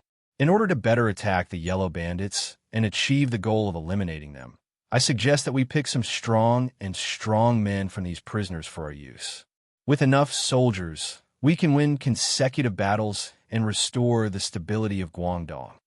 This was a commonly used method during the War of Liberation. This was also one of the reasons why our army was growing larger and larger and why our victory was becoming more and more fruitful. Pick prisoners and replenish soldiers. Hearing this, Ma Wei raised his head in surprise. Clearly, this was something he had never thought of. Just as he was puzzled, General Guaning also rode over from not far away. However, when he was still a few dozen feet away from Yang Shandong, he reined in his horse and jumped off. Leading the horse in front of Yang Shandong was also a sign of respect. Speaking of which, the results of this battle shocked Guaning and made him truly convinced. Previously, when he wanted to compete in leg strength with Yang Shandong, he had lost. Guaning had a feeling that this young imperial envoy might be able to bring him a pleasant surprise. What he did not expect was that not only would there be a pleasant surprise, the results would be so great. In less than a day, they defeated the Yellow Bandits and severely damaged their foundation. Not only did they resolve the siege of Guangzhou Prefecture, there had long been news that the Yellow Bandits had retreated in the direction of Zhaoqing Prefecture. Once they entered the city, they holed up and tightly closed the city gates. It was clear that this battle had scared them out of their wits and greatly damaged their arrogance. After this battle, presumably, the situation in Guangdong would be greatly alleviated. Now that there was hope for his mission to be completed, Guaning walked over with a glowing face. When he saw Yang Shandong, his attitude was even more respectful. "Imperial Envoy, the food has been delivered.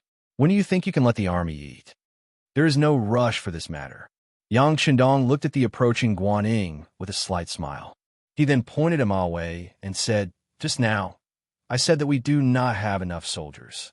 I was wondering if we could pick some strong young men from the prisoners and temporarily send them to the army. However, it seems that General Ma does not agree." "No, I was only thinking that these people were originally Yellow Bandits. Even if they were captured because they were not a match for us, we do not know if they can truly be used by us. That is why I have some misgivings." Ma Wei saw that Yang Shandong seemed to be dissatisfied with him and immediately opened his mouth to explain. In that way, he had completely regarded Yang Shandong as a superior.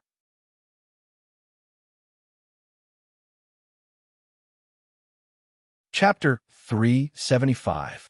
This was the difference between a general and a civil official. If it was a civil official, even if you showed great talent, it would be hard for the other party to be convinced.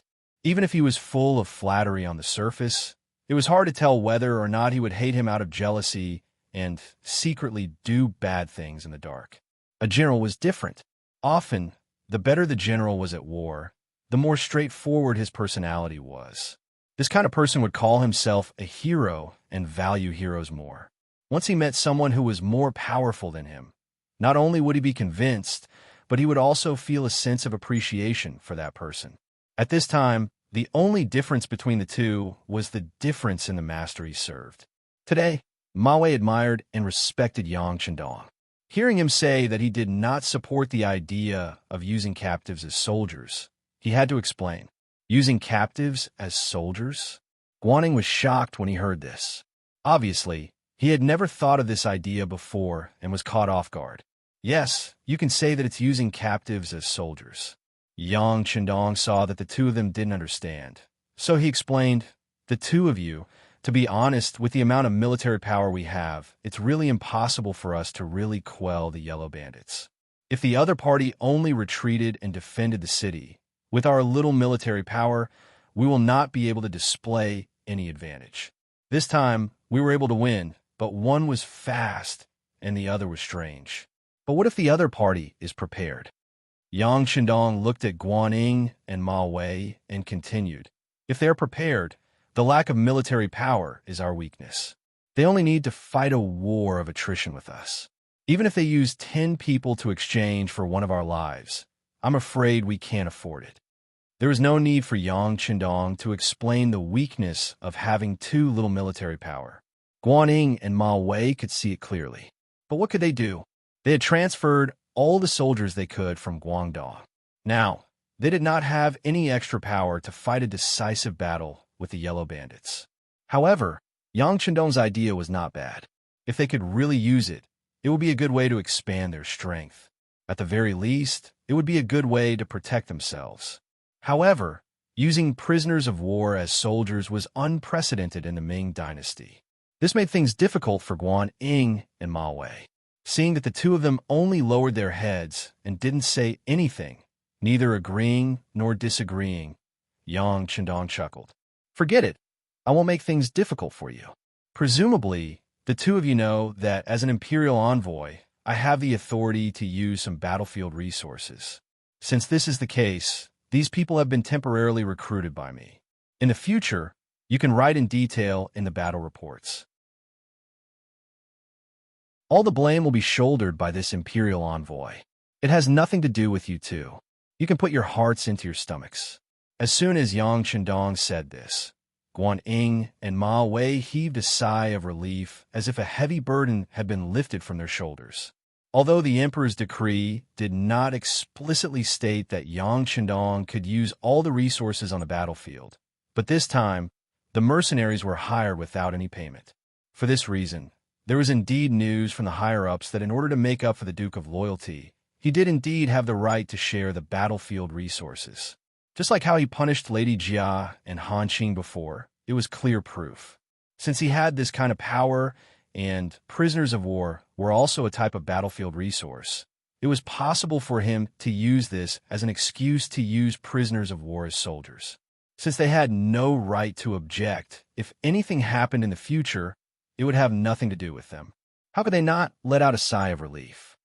Since the imperial envoy has said so, then let's do as you have said. However, I still want to remind you that no matter how brave and loyal the prisoners of war are, their loyalty is always very little. You still need to be on guard at all times, Ma Wei said in a concerned tone. Earlier, he did not express his opinion and even had a faint intention of opposing. He did not know if the imperial envoy would be angry at him.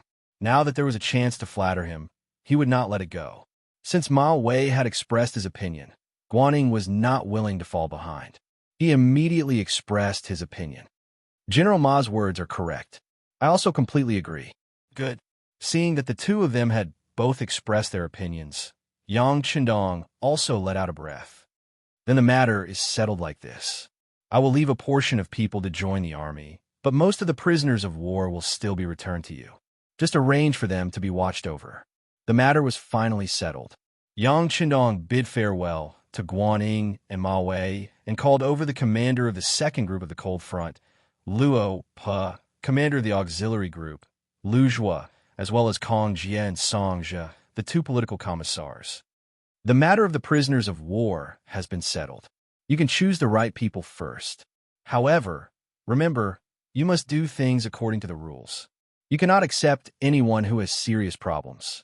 Otherwise, whoever makes a mistake will be held responsible. Hearing that they could expand the army, although it was only some prisoners of war, Luo Pe and Lu Zhuo were both very happy. Just now, they had taken some time to take a look. Among the prisoners of war of the Yellow Bandits, there was no lack of good seedlings with strong bodies. If they were taught well and could be used, they would probably become good soldiers not long after. As for who could be accepted and who could not be accepted, they had long made plans. In addition, the political commissar had brought along a group of battalion-level instructors and company-level instructors to assist. Presumably, there would not be a big problem. Since there was not a big problem, Luo Pe and the other three all agreed with faces full of excitement. Then, they began to choose the talents they could use from the prisoners of war. Luo Pe and the others went to choose the good soldiers. Yang Qindong also tested the soldiers under his command. For example, Peng Yu was the first person he needed to test. In this battle, Peng Yu had contributed greatly. He had personally killed the head of the Yellow Bandits, 4 heavenly kings, Gungjun. This kind of contribution would not be ignored in any army. Thus, Pengyu was personally received by Yang Chendong. In a quiet military tent at the edge of the battlefield, Yang Chendong saw Pengyu, who was half kneeling on the ground. "You are Pengyu.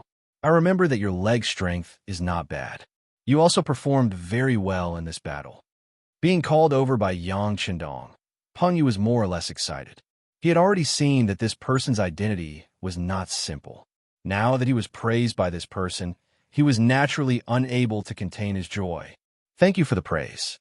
Everything is what Pengyu should have done. No need to call me some chief. You can just call me the 6th young master." Looking at the proud Pengyu, Yang Chendong felt that this was a good seedling. He immediately revealed his identity with a smile. Sixth young master. Suddenly hearing Yang Chendong call him by his name, Pengyu was first stunned. Then his eyes widened. His entire body seemed to tremble. His knees went soft, and with a plop, he knelt on the ground.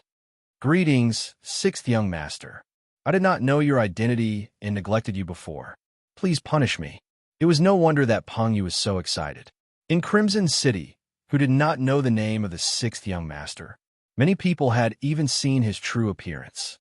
However, because Pengyu had entered Crimson City late, he did not have the chance to see him. This had always been a regret in his heart. Now that he was finally able to see the person's face, and at such a close distance, it could almost be described as a private meeting. How could he not be excited on such an occasion? How could he not kneel on the ground in indescribable excitement? Get up. Seeing Pengyu's reaction, Yang Chendong could not help but laugh out loud. This person's reaction was enough to prove that he did not know his identity. However, to be able to perform so well on the battlefield was enough to prove that he was a hard-working person. Such a character was most suitable to join the cold front. "Yes, thank you, 6th young master." When Pengyu heard Yang Chendong's words, he immediately got up from the ground in joy. Then he stood in a standard military posture in front of Yang Chendong. "Not bad. You are spirited and your eyes are spirited. You're a good seedling. However, do you know why I told you my identity as the 6th young master?" Yang Chendong looked at Pengyu, who was standing tall and straight in front of him, and asked with a smile. Forgive me for being stupid. I do not know." Pengyu thought hard for a moment before shaking his head in distress. "Ha." Seeing Pengyu's naive look, Yang Chendong could not help but laugh again. Then he looked at Tiger's mane beside him and said, "Tell him." "Yes." Tiger's mane replied. Then he looked at Pengyu and said, "Remember, anyone who could be called the 6th young master has the right to join the cold front. This is also the cold front secret. Now you have it. Do you understand?" Pengyu was not stupid. On the contrary, he was very quick-witted. Otherwise, he would not have been unscathed after fighting with those wild beasts in the mountains for so many years. Now that he heard Tiger's mane's words, he immediately understood something. He said excitedly, "Thank you, 6th young master, for your promotion and training. Pengyu will perform well in future battles and will not disappoint the 6th young master." "Wait." Yang Chendong interrupted Pengyu's words of gratitude. Instead, he shook his head and said, "The rule to join the cold front was set by me in the beginning. Since there were rules, everyone had to abide by them. Although your performance is not bad and you have gained the recognition of the young master, you still have to go through the assessment. As for the combat assessment, you have already submitted a satisfactory answer. However, how is your education level?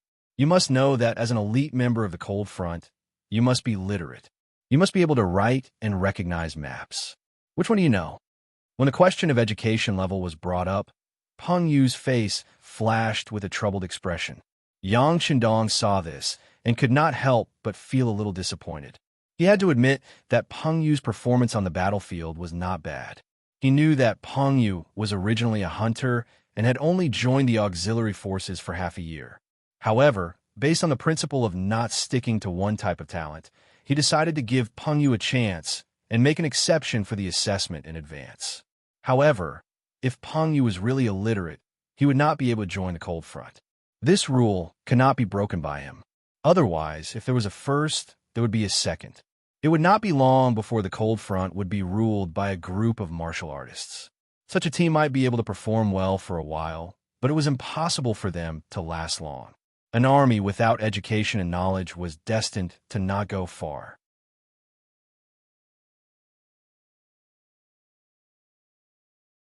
Chapter 376.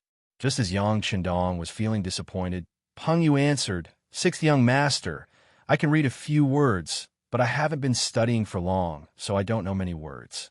I don't know how to read maps either." "You can read?" He did not consider whether Peng Yu knew how to read maps. Maps were usually used to assess military officers. As long as Peng Yu had some knowledge, he could join the Coal Vanguard. As for whether Peng Yu could have a higher level of knowledge, there would be plenty of opportunities for him to learn in the future. Peng Yu was young, so there would be plenty of opportunities. "Yes, I can read." Peng Yu was quite confident when he said that. Back in Crimson City, Peng Yu's parents and sister found a teacher to teach him for the sake of his future. Peng Yu was not a scholar, but he could still read. "All right, find a book and let him read it." Yang Qindong nodded. He believed that no one would dare to lie to him about something like this, so he spoke to Tiger's mane beside him. Soon, an ancient book was found. The words "three-character classic" were written on the cover. It was more suitable for a newbie. Peng Yu took the ancient book with some fear, but when he read the first line, his face was filled with a confident smile. He had read these 3 words before, but if it was just a test, he wouldn't be afraid at all. Man's nature is good at birth, similar in nature, different in habits. If you do not teach, your nature will change. The way of teaching is to specialize. Peng Yu was literate and could write. Although his handwriting was not beautiful, he had already met the rules set by Yang Qindong. It should be known that in the current environment, not everyone was qualified to be literate. Therefore, he immediately broke the rules and was promoted from an auxiliary soldier to a cold vanguard, becoming an existence that many envied. However, Peng Yu's knowledge was still lacking. At least, he did not know how to read maps, so he was only a normal cold vanguard soldier. He was not given any official position. However, as long as he worked hard in the future, once he had more knowledge and learned how to read maps, he would become an officer sooner or later. Even if he didn't become an officer, Peng Yu was already quite satisfied. Being able to join the Cold Front after only being an auxiliary soldier for half a year was something he never dared to imagine. Not to mention, this exceptional promotion was hosted by the 6th young master himself. Just this point alone was enough to make him proud for the rest of his life. Peng Yu happily left the tent. Other than being ordered not to tell the auxiliary soldiers that Yang Qindong was the 6th young master, he had also become a member of the Cold Vanguard that everyone envied. Soon after, the news spread like wildfire among the auxiliary soldiers. At this moment, there were many envious people. Everyone was holding back a wave of energy in their hearts. That was, they had to perform well in the following battles and strive for the opportunity to be promoted. In order to win a battle, morale was a must. Proper command was also a must. However, there is also a standard requirement for the number of soldiers. For example, if 100 people met 10,000 people, how difficult would it be to win? This was the disadvantage brought about by the lack of numbers. Although Crimson City had developed rapidly, its foundation was still too weak.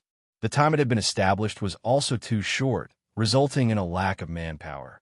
Now that there was a chance to expand its strength, both Commander Luo Pe and Commander Lu would not let go of this opportunity. Immediately, with the support of the 2 commanders, the political commissars of the 2 regiments led a group of political personnel and started to get busy. Groups of strong captives were brought in front of them to register and understand the situation.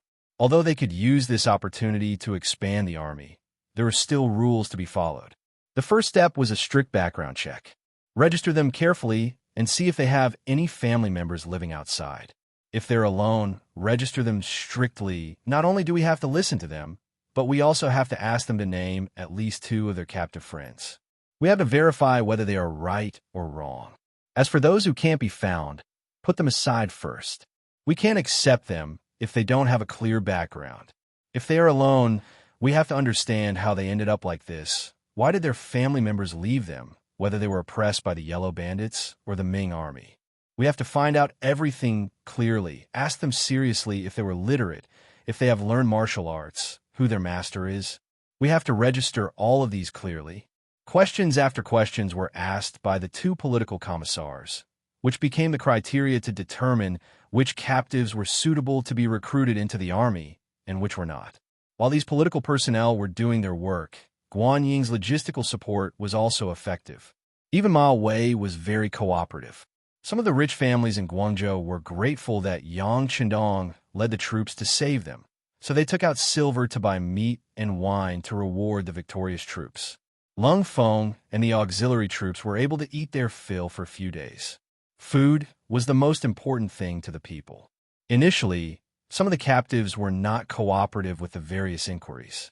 However, when they saw that anyone who cooperated would be rewarded with meat, everyone's enthusiasm was aroused. Some people didn't even wait for others to take the initiative to ask, and like pouring beans out of a bamboo tube, they told everything they knew about themselves and the people around them. All they wanted was to get a few more pieces of meat. These people were called the Yellow Bandits, but most of them were made up of commoners who did not have a livelihood. To them, they did not particularly care whether they rebelled or not. As long as they could fill their stomachs with someone, they would follow that person. For these people, the temptation of meat was naturally great. Ever since they saw this, the Yang family army's politicians had made full use of this point. It was because of the large amount of delicious food that their work progressed very quickly. Thanks to this quick and efficient work, many captives with suitable conditions were selected. After a short period of ideological work, they became part of the temporary auxiliary troops. Temporary auxiliary troops were the difference between them and real auxiliary troops. They were the lowest level of existence. But even so, only about 2,000 people were selected from the 30,000 captives. These people were quickly divided and assigned to the auxiliary troops camp, where the old led the new. This was the experience of the Yang army's rapid development. Ba Daojiang was one of these temporary auxiliary troops. At first, this name did not sound like a person's name, but more like a place's name. However, it was actually a nickname given by the people of the underworld. This person's skin was slightly dark, and he was not very tall. However, the muscles on his body seemed to be in an explosive state. At first glance, one could tell that he was not an ordinary commoner, but a martial artist. In fact, Ba Daojiang had been practicing martial arts since young. After he finished his apprenticeship, he mingled in the underworld. When he first started out, because he did not have much experience in the underworld, he offended someone and was almost assassinated. After that, he began to chase after the real culprit. He chased after the culprit for 3 days and 3 nights. During that time, he passed by 8 different rivers of different sizes. In the end, he killed the culprit who had assassinated him. After that, he became known as Ba Daojiang. As time passed, he began to forget his original name and began to call himself Ba Daojiang. This time, he was originally wandering around Guangdong, fighting for justice and looking for a future that belonged to him. Coincidentally, the city of Wuzhou that he was previously in had been attacked by the Huang bandits. He was trapped in the city and had joined this group by some strange coincidence. After wandering around the underworld, he had seen many things. This made Ba Daojiang dislike some of the local officials of the Ming dynasty. They often used their power to bully others and took advantage of the commoners. Just based on the number of people that he'd seen, he did not know how many families had been destroyed by the officials. After losing confidence in the Ming dynasty, Ba Daojiang joined the Huang bandit army to see if they could really bring new hope to the commoners. However, when he attacked Zhaoqing Prefecture, he was once again disappointed by the burning, killing, and looting. He had the intention to leave, but before he found a good place to go, he forced himself to stay in the Huang bandit army. Unexpectedly, during the attack on Guangzhou Prefecture, he was sleeping in the barracks when there was a commotion outside. When he got dressed and came out of the barracks, he saw the Huang bandit army fleeing in all directions. In order to save his own life, Ba Daojiang was prepared to escape. In the process of escaping, He even injured 2 of his auxiliary soldiers. However, he was eventually stopped by the elites from the outside. When Ba Daojiang saw more than 10 bandits being killed by firearms from afar, he wisely chose not to take the lead. In the end, he followed the crowd and became a captive. There were so many captives, and Ba Daojiang was only one in 30,000 of them. In addition, he hadn't done anything outrageous, so he wasn't in a hurry. He only thought that the law couldn't punish the masses. In the end, these people would still be dismissed, because even if they wanted to be locked up in prison, there wasn't a prison that could hold so many people. As he waited patiently, he was attracted by the meat that Lung Feng took out. Ba Daojiang did not have any other hobbies other than good wine and meat. How could he not be moved by the delicious food in front of him? As such, in order to achieve his goal, he revealed some of his situation. As he did not have any relatives and did not know where his parents were, he became an important target for investigation.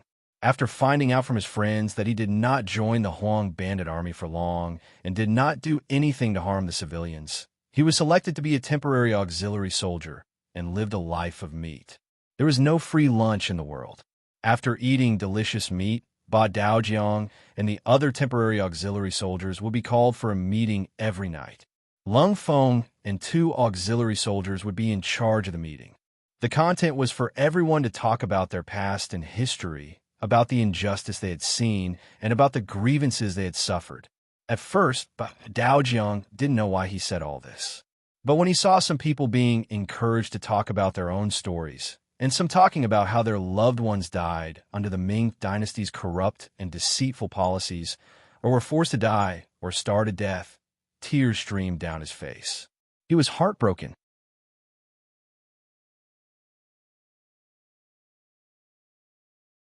Chapter 377. Every time someone did something like this, it would cause the other temporary soldiers to shed tears as well. From these words, they seemed to recall some of the painful experiences they had gone through. The grievance meeting was a method of training soldiers that Yang Chendong had proposed.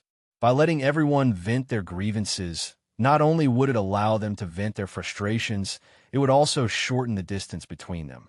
As time went by, everyone naturally became closer to each other. This change happened unknowingly, and when some people realized it, they had already fallen in love with this atmosphere. Here, not only was there unity and love between comrades, there was also mutual respect. No one would be discriminated against because of their low birth. More importantly, they could eat meat every day, and it was 3 meals a day. In a short period of time, they were all fed white and fat. Ba Daojiang was also affected by this atmosphere. During one of the grievance meetings, he even took the initiative to speak about some of the injustices he had experienced and seen. He talked about how a local landlord had taken a liking to a woman and forced her husband to kill him. In the end, he forced the woman to jump into a river and killed the landlord's family in a fit of rage. Many people in the meeting shed tears and praised Ba Daojiang's righteous actions. Then, they said with righteous indignation that they wanted to eradicate the evil nobles in the world. Under such an atmosphere, Ba Daojiang also fell in love with this place and began to pay attention to the lives of the Lung Feng and the other temporary soldiers. He realized that these people were very obedient and treated others kindly. More importantly, they were all quite strong, and most of them were literate and sensible. All these discoveries left Ba Daojiang astonished. It was not that he had never seen or interacted with the Ming army, but it was his first time seeing an army like this. Especially once, when he saw a Lung Feng pour hot water for a temporary soldier to soak his feet, saying that it could get rid of the fatigue of the day, he was truly shocked. Was there really such a kind army in the world? If there was, then wasn't this his goal, his heaven on earth?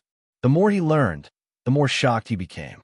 Not only Ba Daojiang, but more and more people also found out that the Lung Feng before them were not Ming soldiers, but mercenaries hired by the southern Ming emperor.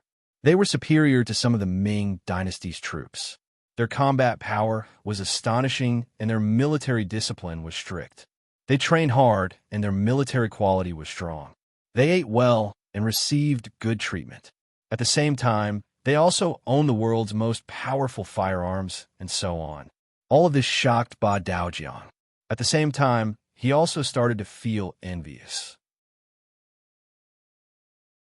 When he finally couldn't help but ask a temporary soldier if he could become a real temporary soldier, or even a lung feng that everyone envied, he received an affirmative answer. As long as you're willing to work and obey orders, anyone can have a good future here. It was these words that made Ba Daojiang completely put down the burden in his heart. He made a decision in his heart that he must perform well and strive to be able to make contributions in the next battle. At this time, other than training with the Lung Feng and the temporary soldiers, he also took the initiative to learn how to read. He heard that if he wanted to become a Lung Feng, he had to learn how to read because a very mysterious sixth young master said that an uneducated army would not have a future. Although he didn't know what this so-called future was, since everyone was doing this, he would follow and learn. Perhaps there really would be a future that belonged to him. 2,000 temporary auxiliary soldiers had been transferred to Yang Shandong's side. Thus, the original 1,200 soldiers had been strengthened to 3,200 soldiers. Once the training was completed, the 2,000 soldiers should be able to unleash a considerable amount of combat power. Guan Ying and Ma Wei let out a sigh of relief when they only picked 2,000 captives and the ratio of 1 to 15. They were afraid that the imperial envoy would take all 30,000 captives.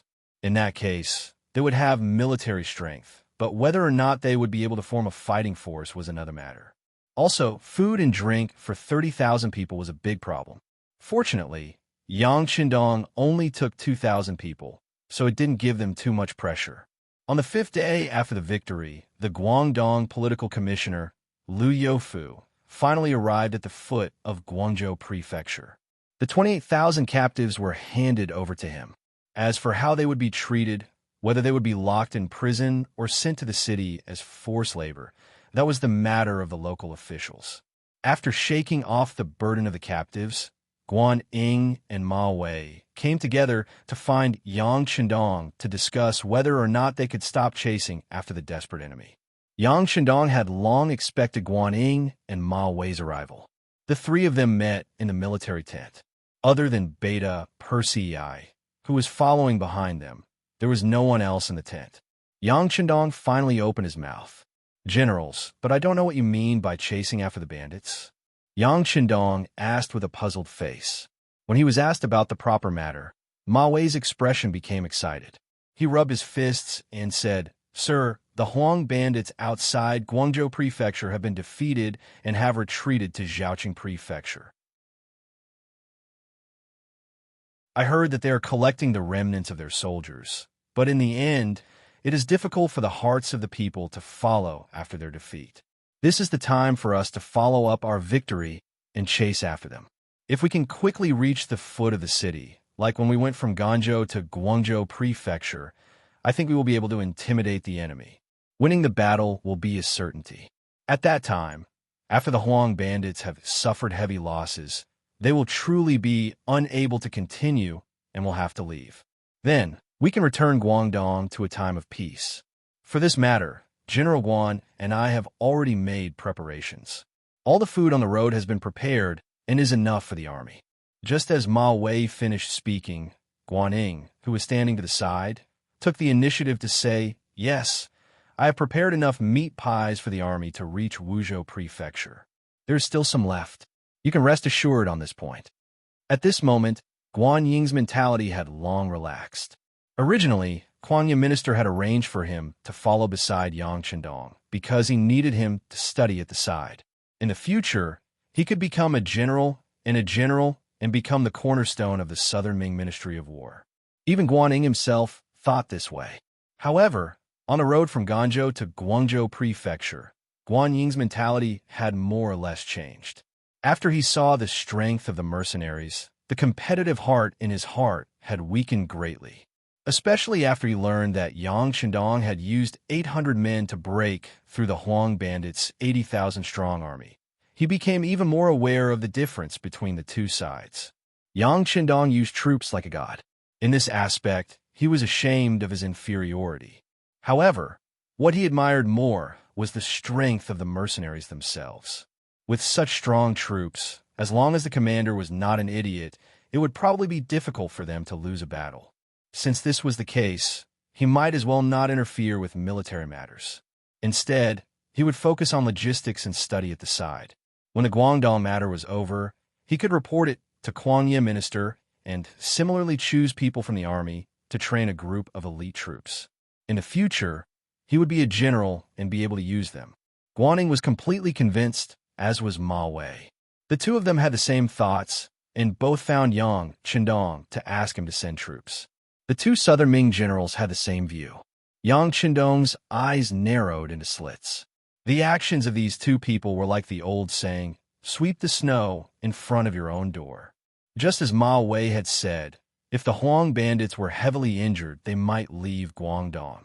Thus, this place was safe. However, what about other places? What about Guangxi, which is close to Guangdong?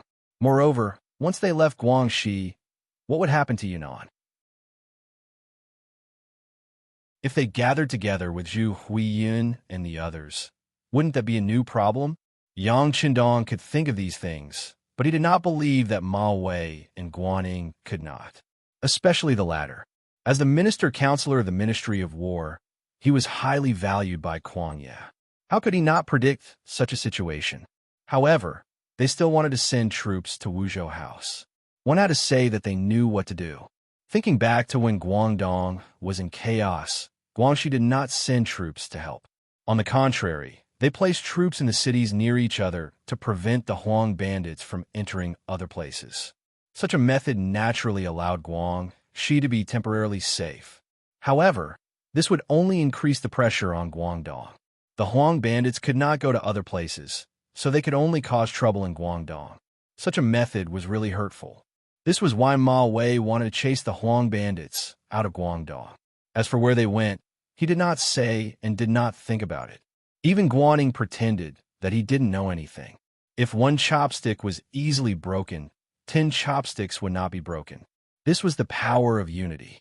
The relationship between Guangdong and Guangxi was enough to show that Nanming and Baiming were not on good terms.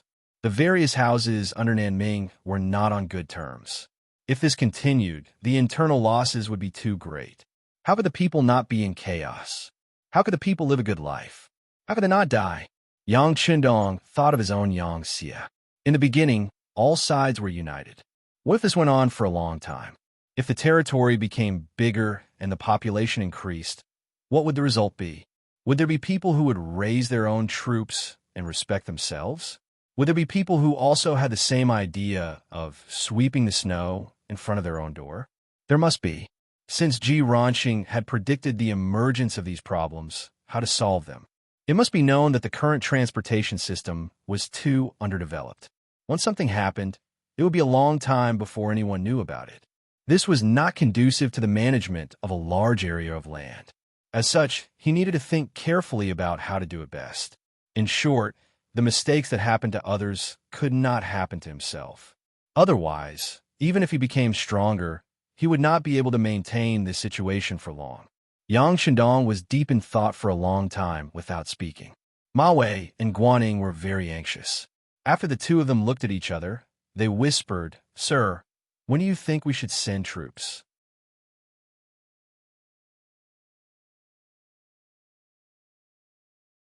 Chapter 378. Do you really only want to chase the yellow bandits out of Guangdong? If one day other places do the same, won't they come back to Guangdong? When that time comes, what should we do?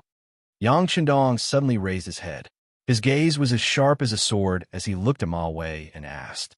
Ma Wei panicked when he was asked this question. Just as he did not know how to answer, Yang Qindong's gaze turned and landed on Guaning. General Ma is the commander of the Guangdong Guards.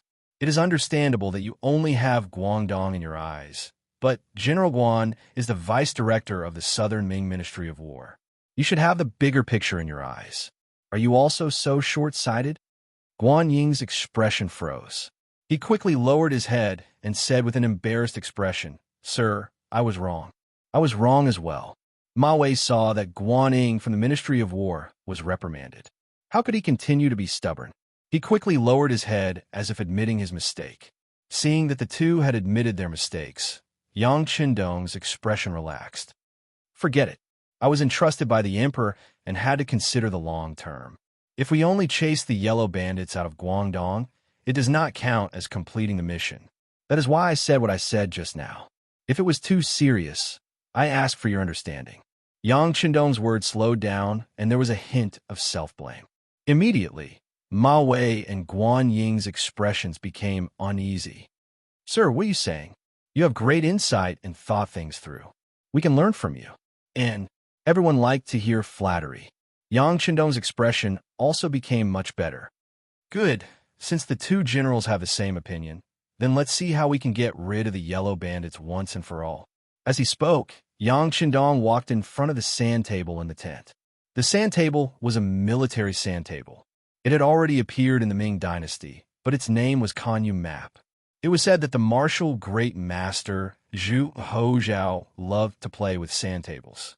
The sand table had already marked out the areas where the yellow bandits were active. Yellow flags were placed on top. The surrounding southern Ming troops had black flags in their hands. Come and take a look. After the defeat at the prefecture of Guangzhou, Huang Yuliang retreated to the Zhaoqing prefecture with his remaining troops and is resting there. To the north of Wuzhou, there was a ridge known as Mengzhu Ridge. Once one left from here, one could enter Guizhou and Huguang. In order to prevent the chaos of the yellow bandits from spreading everywhere, this imperial envoy has already arranged for Pingel Prefecture's General He Sheng and 2 battalions of the mercenary army to defend that place, making it impossible for them to leave. Then, to the south of Xuanzhou Prefecture, Gaozhou is extremely close to Laizhou. If things go south, the yellow bandits can also pass through here to reach Shanghai. In order to prevent this imperial envoy has also arranged for Ganzhou Prefecture's General Yu Ping and 2 battalions of the mercenary army to defend that place, cutting off their path of retreat. When Yang Qindong said this, Guan Ying and Ma Wei had a look of sudden realization. Previously, Hao Sheng and General Yu Guang had suddenly disappeared without a trace. They had guessed that they had received the imperial envoy's military orders, but no one had been able to guess what they had done. Looking at it now, they knew that Yang Qindong had long made plans and arrangements. Thus, the defeat of the yellow bandits in front of the Canton prefecture should have been within his expectations. Thinking about how he had even calculated the future situation and made preparations, at the same time the two of them sighed in admiration. They acknowledged the title of the god of war even more. Yang Qindong did not look at their expressions. It was as if he did not care about their thoughts. Instead, he continued, Thus, if the yellow bandits want to establish themselves, other than fighting us head-on, they can only choose to retreat to Guangxi. General Guan, you are an official of the Ministry of War. Please immediately inform the Guangxi guards to guard the front line between Nanning Prefecture and Liuzhou Prefecture. No matter what, they cannot give the yellow bandits an opportunity. Of course, if they do not have the ability to guard it, then being affected by the bandits will have nothing to do with us. I will give them 7 days to prepare. After 7 days, the troops will march to Wuzhou Prefecture and completely take care of the Huang bandits. A palm landed on the sand table. Yang Qindong spoke with a determined expression. It was clear that he had already made up his mind. Yes. Guan Ying and Ma Wei both sighed in admiration as they spoke. At this moment, they finally understood that this imperial envoy was not doing nothing. On the contrary, he had thought of everything. He was particular about planning before acting. In terms of ability, he was much stronger than them. Guan Ying sent people to send a message to the Guangxi army. Ma Wei also began to gather more food for the army. After seeing the power of the mercenaries, they did not dare to be the slightest bit negligent in terms of food. The Yang family army was able to have better food. Every day, they ate until they were full and rested well. The morale of the army was greatly boosted. Even the 2,000 temporary auxiliary soldiers blended into this positive atmosphere. Some people were already planning in their hearts that if there was a big battle, they would perform well and strive to remove the word temporary from their heads. Zhaoqing Manor. The original Yamen became Huang Yuliang's place to rest and work. Because of the defeat of the Guang province soldiers, Although there were still many yellow bandits in Zhaoqing Manor, the entire atmosphere had become much lower. The morale of the soldiers was low. As the main commander, Huang Yuliang, of course, was anxious. He called for Zhu Fanyong, who had saved his life outside the Guang province city. Outside the Guang province city. If Zhu Fanyong had not acted decisively, Huang Yuliang would not have been able to escape. Thinking about how General Geng Jun had been so brave and good at fighting, but had still died in front of the battlefield, he felt waves of fear. It was because Zhu Fanyong had saved his life that he relied heavily on this person. Since Huang Yuliang liked Zhu Fanyong so much, it was hard for the people below to not be jealous. Someone asked why things were so coincidental. They had just wanted to use the arrival of the reinforcements to lure Ma away out of the city when the reinforcements actually arrived. Was there some connection? Some people even doubted Zhu Fanyong's loyalty. After all, this person had only joined the Yellow Bandits for a short time. In the face of these rumors, Zhu Fanyong actually admitted to it. He said that all of this was the blessings of the heavens. It was all thanks to this plan. Otherwise, if they were caught off guard, would the Southern Ming Empire's reinforcements not come? If that really happened, the losses would be even greater. However, the scouts were so useless that they did not even give a warning when the Southern Ming Empire's reinforcements arrived. They had truly missed the opportunity. When Zhu Fanyong's words reached Huang Yuliang's ears, not only did he not doubt this person, but he also thought that this was a blessing from the heavens. While praising him and making him his trusted aide, he also killed the scout to improve the morale of the troops. After Zhu Fanyong became Huang Yuliang's trusted aide, he naturally became an important guest. He was often called over to eat together and at the same time analyze the current situation. General Zhu, we have already been in Zhaoqing Manor for a period of time. We have also gathered many scattered soldiers, but I don't know why the Southern Ming Empire's army did not take this opportunity to attack us. What were they planning to do? Huang Yuliang's face was filled with worry. The Southern Ming Empire's reinforcements were truly too powerful. They were so powerful that he felt a bone-deep fear. Young master, there's no need to worry. There must be a reason why the Southern Ming Empire's reinforcements did not come. From this general's point of view, it should be because their own military strength is insufficient. This general has sent people to inquire about some news. I heard that the Southern Ming Empire's reinforcements have actually recruited some of our brothers as soldiers. Haha, it seems that they're really desperate. Zhu Fanyong said with a smile, but he was truly worried. He thought about the information he had received from the Security Bureau 2 days ago. It said that the sixth young master wanted him to keep Huang Yuliang in Zhaoqing no matter what and wait for him to bring his troops over to carry out his previous plan. He also said that the Yang family's army was too small. If they wanted to achieve anything, they had to expand their army and accept many yellow bandits as soldiers. He was truly shocked. As for keeping Huang Yuliang in Zhaoqing City, Zhu Fanyong felt that it was not difficult to do. This was because this young master Huang did not want to admit defeat and wanted to rise again. How could he leave so easily? It was not easy to get to Zhaoqing City. However, as for the matter of recruiting yellow bandits as soldiers, he was truly worried. Zhu Fanyong, who had stayed in the yellow bandits' army for a period of time, knew that they were just a bunch of villagers who had no choice but to join the army to fill their stomachs. They did not have any culture and did not understand any great principles. They would only follow whoever gave them food. Would these people be loyal? Would these people be of any use on the battlefield? He did not want to drag down other allies. Although he was worried, this was something the sixth young master would do. Due to his respect and reliance on the sixth young master, he did not say anything in the end. He was currently in Zhaoqing City and could not care about things that were too far away. It was better to complete the mission first. Huang Yuliang was originally raising a cup of strong wine to his mouth when he heard Zhu Fanyong's words.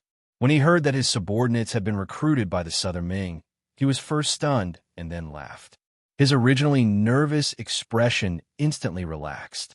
Haha, the Southern Ming actually recruited our soldiers. Is this true?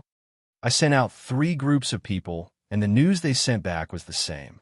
It should not be false, Zhu Fangyong replied with a serious expression.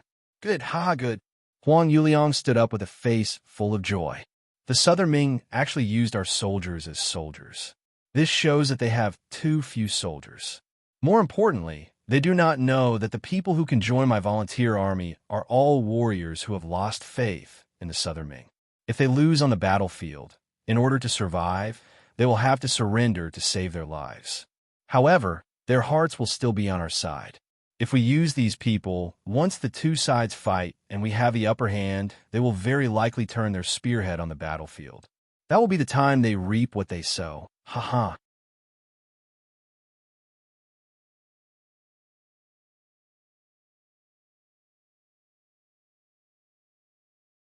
Since he had already stood up, he naturally had to ask for credit for the soldiers on the front lines. This was also his duty as the Minister of War. When Kuang Yi mentioned the reward, Zhu Qizhen nodded. Issue an edict. Guaning will be conferred the title of Director of the Ministry of War. All other meritorious service personnel will be promoted by 1 rank and rewarded between 1,000 and 100 taels of silver. As for the Duke of Loyalty, his name is borrowed from Baiming. If you want to reward him, you need to inform them. Let's leave it to the Ministry of Rights. Yes. Lu De, who had just retreated, stood up again and respectfully answered. However, anyone could see that if this matter was left to this person to handle, it was unknown when a reply would come.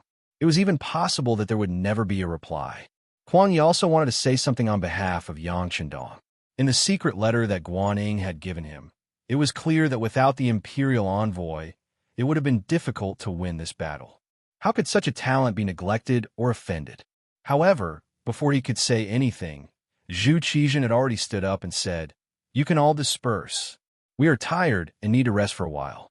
If there are no important matters, do not disturb us." After saying this, he seemed to stare at Kuang Yi as if these words were only for him to hear. Speaking of which, Zhu Qizhen both loved and feared Yang Chendong. He loved him because this person was indeed talented and had once saved his life. It was not an exaggeration to say that he was his benefactor. He was afraid that it was because Yang Chendong was too powerful. In the Guangdong matter, the Southern Ming army had always been at a disadvantage. However, he had won a great battle as soon as he arrived. This kind of result naturally made people happy, but at the same time, it made people worried. This person was so good at fighting to the outside world. If one day he had some thoughts that he should not have, then who could keep him in check? Since ancient times, what emperors liked to play with the most was the art of balance. Pulling one side to fight another, pulling the weak to fight the strong, to maintain the balance of court. This way, he, as the emperor, was even more important. However, looking at it now, Yang Chendong's power was probably unrivaled. This kind of person had to be used, but it had to be guarded. This time, he did not reward the other party. Of course, to the outside world, it was because he was the official of the Baiming. There were some things that had to be considered when it came to him. The court dispersed. The important officials left the political affairs hall one by one. Only Kuang Yi was still standing there in a daze, as if he had lost his soul. Minister Feng, a voice sounded beside him, calling Kuang Yi's wandering soul back. When he turned his head and saw the person, he forced a smile. So, it's Minister Wang. The person who came was Wang Zhua. He was also one of the 9 important officials that Yang Chendong saved during the Battle of Tumu. At this time, when he saw Kuang Yi's lifeless eyes, he had already guessed what the other party was thinking. He shook his head and persuaded. Minister Feng, you don't need to think too much. We have been officials for many years. How can we not know the emperor's thoughts? Even that Duke of Loyalty and Courage should be very clear. Moreover, he shouldn't mind too much. He won't mind? Kuang Yi asked, not quite understanding. Why would he mind? For him, the Duke of Loyalty and Courage is already an extremely high honor. He is only 21 years old. In history, there are very few people who can do this. As the saying goes, it's lonely at the top. Wang's lips moved slightly, speaking slowly. Then he cupped his fists and said, "The Duke of Loyalty and Courage is a smart person. This kind of person is very opinionated and will endure humiliation. Otherwise, he would not have such achievements. Besides, since this is the emperor's intention, we as officials are powerless to change it. We only need to speak the truth. As for what kind of situation will occur, we can only wait and see. Wang's will look like he saw it very clearly. This was also because he was the Minister of Revenue. Originally, he dealt with money. It could be said that he always calculated the accounts very clearly. Because of fear, Ingzong found a reason not to reward Yang Chendong. This was originally the emperor's power, but he did forget one thing. That was, this time he was facing Yang Chendong. Was he such a good person? It was said that in Beiming, because the Minister of Justice, Yu Shiyue, offended him, he was overthrown. Even Dai Zong could not protect him. How could such a person not fight back after being schemed against? Just wait and see. If this goes on, Zhu Qizhen is likely to suffer the consequences of his own actions. Because Wang's was saw through everything, he knew that this was a battle between two tigers. Bystanders could not persuade, so he did not say anything. At this time, he told Kuang Yi all of this. This oldest minister of war quickly understood. He sighed and said, "Ai, this old man is old. I'm afraid I won't be able to serve the emperor for long. Yes, since you don't have enough energy, it's better to take a good rest." Wang's chuckled. His hint was effective. Since he could not solve any problem by speaking, it was better to not say anything and just watch. The so-called old meant that his energy was limited. It meant that Kuang Yi would not say anything more on this matter. The two important officials spoke and then left the political affairs hall after everyone else. They were thinking about what kind of expression the front line would have after receiving the imperial edict. A few days later, it was the last day for the Ming army to rest. According to the plan, the army would leave the Guang province house the next morning and head toward Zhaoqing House, which was heavily guarded by the Yellow Bandits. Food and equipment were all prepared. With the cooperation of Administrator Liu Youfu, Commander Ma Wei, and Guaning, all of the work was done. When the time came, the army would set off. Compared to the last time, the number of troops was much higher. For the Ming army, Ma Wei and Guan Ying led 4,000 soldiers. For the mercenaries, there were 4 companies of Lung Feng, 8 companies of support soldiers, 8 companies of support soldiers, and 2,000 temporary support soldiers. In total, there were 3,200 people. On the surface, it did not seem like a lot. It was about the size of a normal garrison. However, in reality, the morale of this army was very high, especially their combat strength. Even if there were several times more troops, they would not be a match for them. On this point, Ma Wei and Guaning were very confident. They were looking forward to doing something new. It was also at this time that the eunuch who announced Emperor Ingzong's edict came. The moment he appeared, he asked all of the generals above the rank of Chili Arch to enter the tent. Ma Wei, Guaning, and the others naturally rushed over. However, when the news reached Yang Chendong in another tent, he was playing 5-in-a-row chess with his wife, Hu Yin, and they looked like they were in the midst of a battle. The tent door opened from the outside, and Tiger's Mane walked in.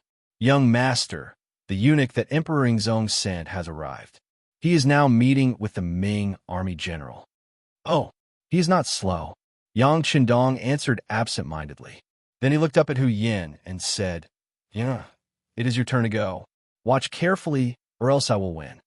Lu Lang, seeing that Yang Chendong was not moved and had no intention of meeting with the eunuch, Hu Yin said worriedly, When he saw Hu Yan's worried expression, Yang Chendong said with a relaxed face, It's okay. Husband has his own plans. If I'm not wrong, it should have nothing to do with me. Since that is the case, why should I join in the fun? We will be on the road tomorrow. It is better to take advantage of the time to relax. Come, let's continue." Oh, since her husband said that nothing would happen, Hu Yin completely believed that nothing would happen. She immediately agreed and began to think about how to write the next sentence. Tiger's Mane only came to deliver the news. Since the young master knew, his task was completed. He then left the tent, and it seemed to be quiet again.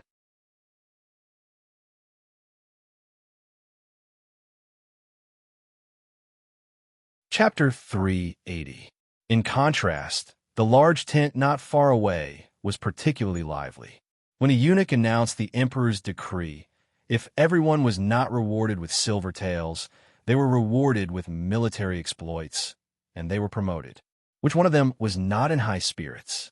Even Ma Wei, because of his meritorious service, had offset the crime of losing his territory. General Ma, Dr. Guan, why don't I see the imperial envoy? The eunuch who was in charge of announcing the edict spoke with a hint of dissatisfaction when he did not see Yang Qindong appear after he had finished what he was supposed to say. The position of eunuchs in the Ming dynasty was not low. In history, many eunuchs with power came from this dynasty. To be able to become an edict-announcing eunuch, which one of them did not have the trust of the emperor, outside officials did not dare to offend such a person. As for his question, the two of them had to answer. After they looked at each other with great tacit understanding, Guaning took the initiative to stand out and say, replying to eunuch, the Duke of Loyalty is not in the camp. He must have gone out to patrol. You also know that as the commander of the army, it is normal to have more worries. Oh, that is a pity. I wanted to admire the Duke of Loyalty's elegance. Since this is not a coincidence, we will meet again if we have the chance. The edict announcing eunuch's face was filled with disappointment. He did not know that his words, in the eyes of Ma Wei and Guaning, were no different from missing out on life and death. Thinking back to the time when Yang Qindong killed Jia Ping and punished Han Qing, how swift was that? It also showed that this person was not to be trifled with. This time, he rewarded everyone, but did not mention Yang Qindong. With his temper, who knew what he would do? At this time, this eunuch was still thinking of going to see the imperial envoy. If he did not do well, he might be kicked out in a fit of anger. If that was not a brush with death, what was it? After the edict announcing eunuch received some benefits and silver from Ma Wei, Guaning, and the others, he left with a smile on his face. The two generals were left with bitter expressions on their faces. In the battle outside of Guangzhou Prefecture City, the two of them should be very clear about who should have the greatest merit. However, this time, the emperor had given out rewards other than the greatest merit. In this way, wouldn't they feel ashamed to accept it? Of course, the most important thing was that they were leaving for Wuzhou tomorrow. At this moment, would the imperial envoy be angry? Will the plan change? The two of them really wanted to go to Yang Qindong's tent to find out what was going on, but they were also worried that if they really went there, they would run into bad luck. In the end, they came up with a solution, which was to use the excuse that the rich gentry in the Guangzhou government wanted to hold a farewell party for the army to test Yang Qindong's agreement. With the decision made, the two of them entered the city and found the Guangdong provincial commissioner, Liu Youfu, and briefly explained the situation. Lord Liu, I'll have to trouble you with this matter. After all, you are the Guangdong provincial commissioner. This time, the emperor only rewarded military generals and not civil officials. It looks like it has nothing to do with you. Presumably, if you go now, even if the imperial envoy is a bit angry, he won't come for you. Ma Wei said with a forced smile. Yes, from what I see, Lord Liu is indeed the most suitable person. After all, the rich gentry wants to hold a farewell party for the army. This is the matter of the local officials. Guaning added on. At this moment, Liu Youfu knew that he had been sold. However, when he thought about how this battle was for the peace of Guangdong, only after it was done, well, could his position as the provincial commissioner be considered legitimate. Even if it was for himself, he had to do something. All right, I'll go take a look. However, remember, you owe me a good meal of wine. Of course, this was a joke. With Liu Youfu saying this, Ma Wei and Guaning nodded their heads in agreement. Then, they watched Lord Liu enter the imperial envoy's tent. He went in quickly and came back even faster. When Liu Youfu came out, he shook his head as he walked. This scene fell into the eyes of Ma Wei and Guaning and could be said to be endlessly worried. When he came closer, the two of them went up and asked, "How is Lord Liu? Did the imperial envoy change the plan?" "Ah, the plan hasn't changed." The imperial envoy said that everything is as usual. Liu Youfu shook his head and said the result. Hearing that there were no changes, Ma Wei and Guan Ying's faces relaxed. However, they then asked in confusion, Lu Dayo, if everything is as usual, why did you act like that just now? What is the meaning of this? It's just that when I saw the imperial envoy's expression was as usual, and his reply was also quick, I thought that the reward this time was indeed a bit unfair. Lu Youfu said with a sigh. When he saw Yang Qindong just now, the other party was still the same as before, as if the eunuch who announced the decree had never appeared. This kind of calmness, this kind of ease, and even this kind of broad-mindedness could not help but be admired. At least, if it were him, he probably would not have such a calm expression. Only then did Lu Youfu express his feelings. However, when these words were spoken, the three of them did not speak anymore. After all, the eunuch who announced the decree was under the emperor's orders. As officials, they did not have the courage to talk about the emperor in private. Fortunately, the plan was as usual, so they could go back and have a good night's sleep. In a military tent not far away, Yang Qindong was thinking about something with his eyes closed. Huyan had already left to prepare dinner, leaving only Tiger's Mane and Beta Persei here. Young master, are you not angry? Seeing that there were no outsiders, Tiger's Mane finally could not help but ask. That's right, I also want to ask this. To the side, Beta Persei lowered his voice. This was not because he was talking about a secret, but because his voice was like thunder. When he spoke normally, it would sometimes scare Yang Qindong, which was why he was forbidden to lower his pitch when he spoke in the future. The two taciturn people beside them, who usually did not ask themselves and rarely spoke, had actually spoken on this matter. Yang Qindong's originally closed eyes slowly opened. He then looked at the two of them with interest and said, What? You're fighting for justice on behalf of the young master? Young master, it's not fighting for justice, it's the truth. Why are those people who did not do anything great rewarded, but you don't have anything? Seeing that Yang Qindong was not angry, Tiger's Mane became much bolder when he spoke. Ha ha ha, well said, it's the truth. Yang Qindong nodded, seeming to agree with Tiger's Mane's statement, but then shook his head. But what does the truth matter? When others must turn a blind eye to it, the truth can also be treated as if it doesn't exist. At the end of the day, everything depends on strength. After Yang Qindong said this, he looked at Tiger's Mane and Beta Persei and said in a teaching tone, Remember, benefits are not something that you want, but should be fought for with practical actions. Only when you become strong, no one will dare to give you a hard time, and all kinds of unfairness will leave you. On the contrary, before that, even if you have any dissatisfaction, you need to endure it. Otherwise, even if you have great talent, I'm afraid you won't have the chance to show it, understand? These words were somewhat profound, but the two of them had been with Yang Qindong for more than a day or two. Even if they didn't understand the whole thing, they understood the gist of it. The young master's words were nothing more than that. They were not strong enough now, and they still needed to work hard to develop. Only when they developed and became stronger, such unfair things would not happen again. Yes, young master, we understand.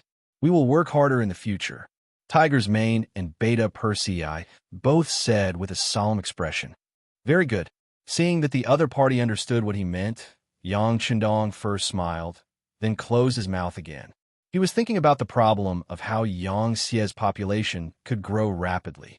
In the end, the development of Yangtze was still too short, and the foundation was too weak. For example, the problem of population alone was enough to stop all of his development paths. Just this morning, they received news from Resin City that the fleet sent out to search for rubber trees had returned, bringing back over 100 ships of rubber trees that could be transplanted. This great news was enough to prove that electricity could finally be put to use in Resin City.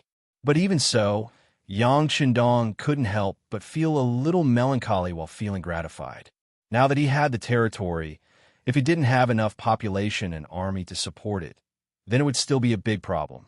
Before the real expansion began, how to get more people to Qiqian City without outsiders knowing was the most important problem. Population. Thinking about this, Yang Qindong's mind quickly formed plans. The next morning, More than 7,000 allied troops set off from Guangzhou. Their target was Zhaoqing. As the Guangdong political envoy, Liu Youfu did not follow them. Instead, he sent the army off at the city gates. He was looking forward to this army thoroughly defeating or even eliminating the Huang bandit army, allowing him to become the true Guangdong political envoy. The moment the army moved out, the scouts sent by the Huang bandits spread the news and headed straight for Zhaoqing Prefecture, which was several hundred li away. Huang Yuliang, who was in Zhaoqing, had already listened to Zhu Fangyong's suggestion and retreated to Wuzhou. At this moment, there were about 40,000 troops gathered in Wuzhou. Most of them were defeated soldiers outside of Guangzhou. After these days, the people who had fled from the defeat had all returned to Wuzhou. They wanted to make a comeback, or it could be said that they didn't have much of a choice. The surrounding cities were all destroyed when they rebelled. With no one to plant the fertile land, how could they reap any harvest in autumn? Without food, surviving would be a problem. At least when they came to the Wuzhou Prefecture, they would have food to eat. Although it was not a war and they only had 2 meals of porridge a day, as long as they did not starve to death and fainted, there was still hope, right?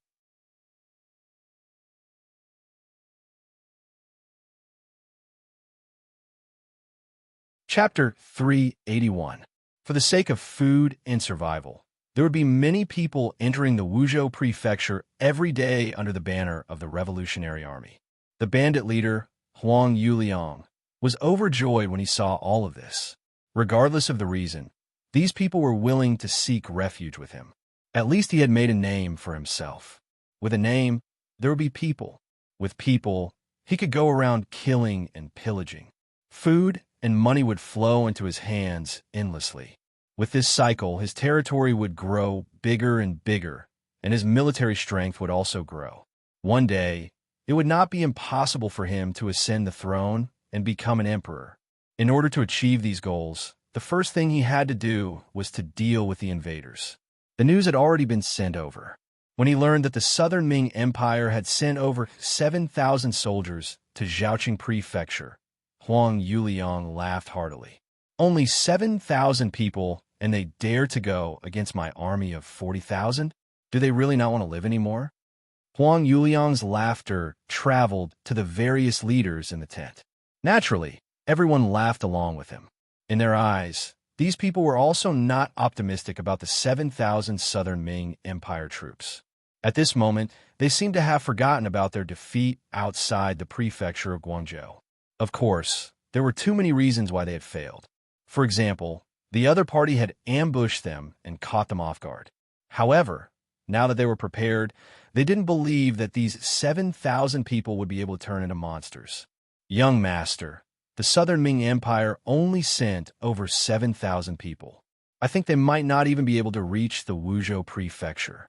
Zhaoqing Prefecture's General Cheng should be able to defeat them. One of the leaders saw that Huang Yuliang was in a good mood and hurriedly flattered him. The so-called General Cheng was one of the leaders of the Huang bandit army, Cheng Yuan. Cheng Yuan had some military talent. However, because he was slightly less experienced than Geng Jun and the other 3, he did not enter the ranks of the 4 heavenly kings. However, following Geng Jun's death, there were now calls for him to be a substitute and become one of the 4 heavenly kings. With such ability and charisma, Huang Yuliang sent 5,000 of his men to Zhaoqing Prefecture to test him. They were there to stop the Southern Ming Empire's army. The art of war said that once, twice, thrice, and thrice, one would be exhausted. What was important was that if they couldn't work together in battle, the morale of the army would drop and the morale would be shaken. Naturally, their combat strength would be greatly reduced. Cheng Yuan and 5,000 troops were left behind in Zhaoqing Manor to achieve this goal. Of course, it would be best if he could win. It would be hard for Huang Bandit General to find any opponents in Guangdong. On the other hand, even if they lost, they would heavily injure their opponent and make ample preparations for the upcoming battle in Wuzhou. Not bad. Hearing someone mention Cheng Yuan, Huang Yuliang said excitedly, "This young master has already promised Cheng Yuan that as long as he can deal a heavy blow to the Southern Ming army, he will be allowed to enter the ranks of the 4 heavenly kings." I believe that he will not disappoint. Congratulations, young master. Congratulations on obtaining another good general. Everyone knew that since Huang Yuliang could say such words, the matter was basically settled. One by one, they began to praise him. As for how much of the praise was sincere and how much was sincere, it was up to the benevolent to see benevolence. Zhaoqing Manor. As a place that one had to pass through on their way to Wuzhou Manor, there were many Huang bandit soldiers standing on the city gate. Under the crowd was a man holding a long blade. He had a fierce expression, and his eyes flashed with a bloodthirsty light. It was Cheng Yuan himself. The news that he was going to replace the dead Geng Jun as one of the 4 heavenly kings had long reached his ears. Recently, there were even more people around him who were fawning over him. At the beginning, he was still clear-headed. At least he knew his own worth. However, as more and more people began to praise him, he became complacent. Sometimes, even he couldn't help but believe the words of others. It was as though he was really a god that had descended from the heavens, was really brave, was really a genius at leading troops, and was really victorious in every battle. This was what people often said. False things could become true if too many people said them. Cheng Yuan, who started to become arrogant, became arrogant, frivolous, and underestimated the enemy. Even though he knew that the southern Ming reinforcements who had defeated Huang Yuliang's 80,000-strong army were coming, when he saw the southern Ming army gradually appearing from below the city gate, he still gave the order to open the city gate and attack. Men, bring this general's warhorse over. Let's see how I'll be defeated and take the enemy general's head amidst an army of 10,000. It seemed like he had watched too many dramas. At this moment, Cheng Yuan was filled with a heroic spirit. As he shouted, he waved the blade in his hand. General is mighty. General is mighty. As the main general was full of vigor, the soldiers below also had their morale boosted. They all shouted loudly with a face full of excitement. Amidst the shouts, the city gate of Zhaoqing Manor opened. Cheng Yuan, who was riding a war horse and holding a blade, only left behind 2,000 soldiers to defend the city. He brought 3,000 soldiers and horses out of the city gate. Their uniforms were messy, their weapons were all different, and they did not even have a formation. The 3,000 soldiers seemed to have come out in one go and followed behind Cheng Yuan. They did not look like a disciplined army at all. This is the Yellow Bandit Army. Guan Yin, who was standing in the opposite army, looked at the incoming people and asked curiously. When he turned around, he saw the neat ranks of the Ming army, their uniform. They were the 2,000 temporary auxiliary soldiers. Right now, they were also wearing the same Mandarin duck battle jacket as the Southern Ming army uniform. The only difference was that they had a wide red cloth tied around their arms to make the difference. This was something that couldn't be helped. An army couldn't bring too many empty uniforms with them. Even though every Lung Feng and auxiliary soldier had a set of uniforms, they couldn't possibly give them to these temporary auxiliary soldiers. Even if they wanted to, it would not be enough. It was better to let them wear the Ming army's uniform first. After all, there were many such things in the Guangzhou Manor's military storage. Secondly, it was to differentiate them. Everything could be changed the next time they replenished their supplies. Did they want to change out of the Ming army's uniform at that time? Good. Then they needed to perform well. Of course, this was Yang Qindong's idea. With a large warehouse in his hands, he could take out more uniforms at any time. However, he would not do so. It was not worth it to attract suspicion for no reason. Speaking of which, this was the first time Guan Yin had truly fought with the Yellow Bandit Army. The previous battle was in the dark. By the time he arrived at the battlefield, everything had already ended. Even though he saw some dead or captured Yellow Bandit soldiers, he did not have any direct impression of them.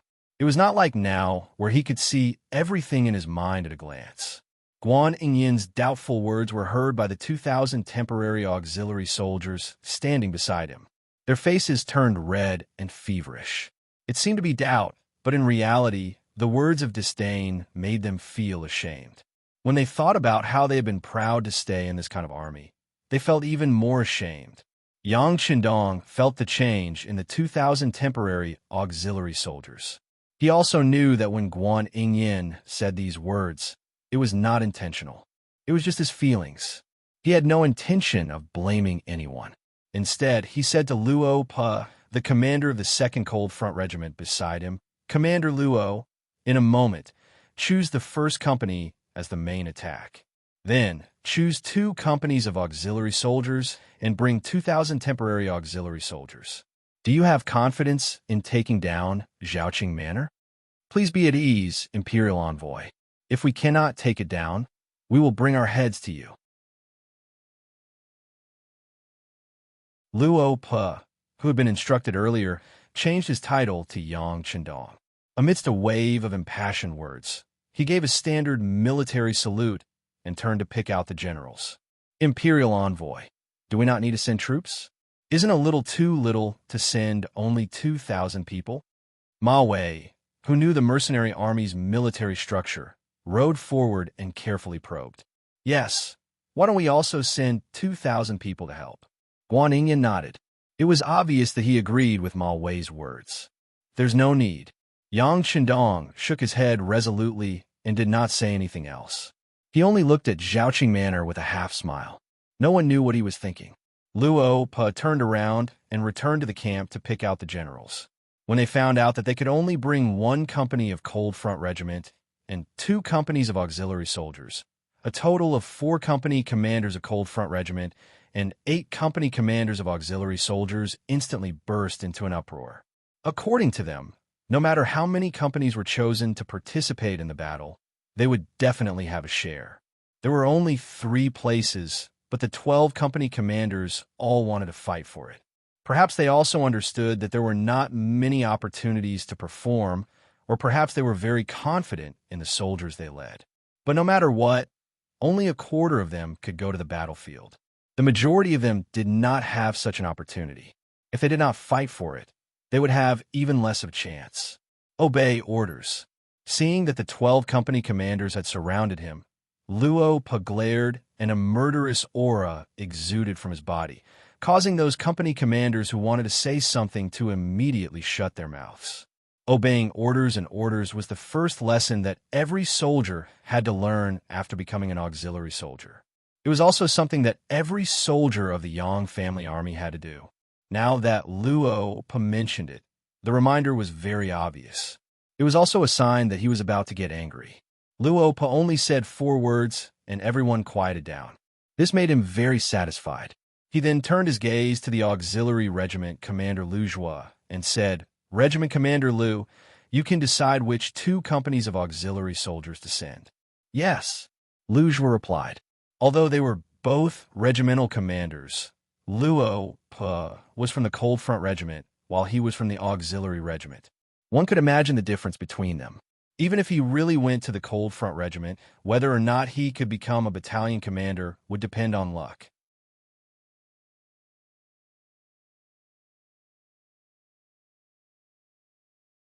Chapter 382. The 2 regiment commanders worked together and quickly picked out 3 companies to fight. Together with the 2,000 temporary auxiliary soldiers, there were a total of 2,300 people ready to fight.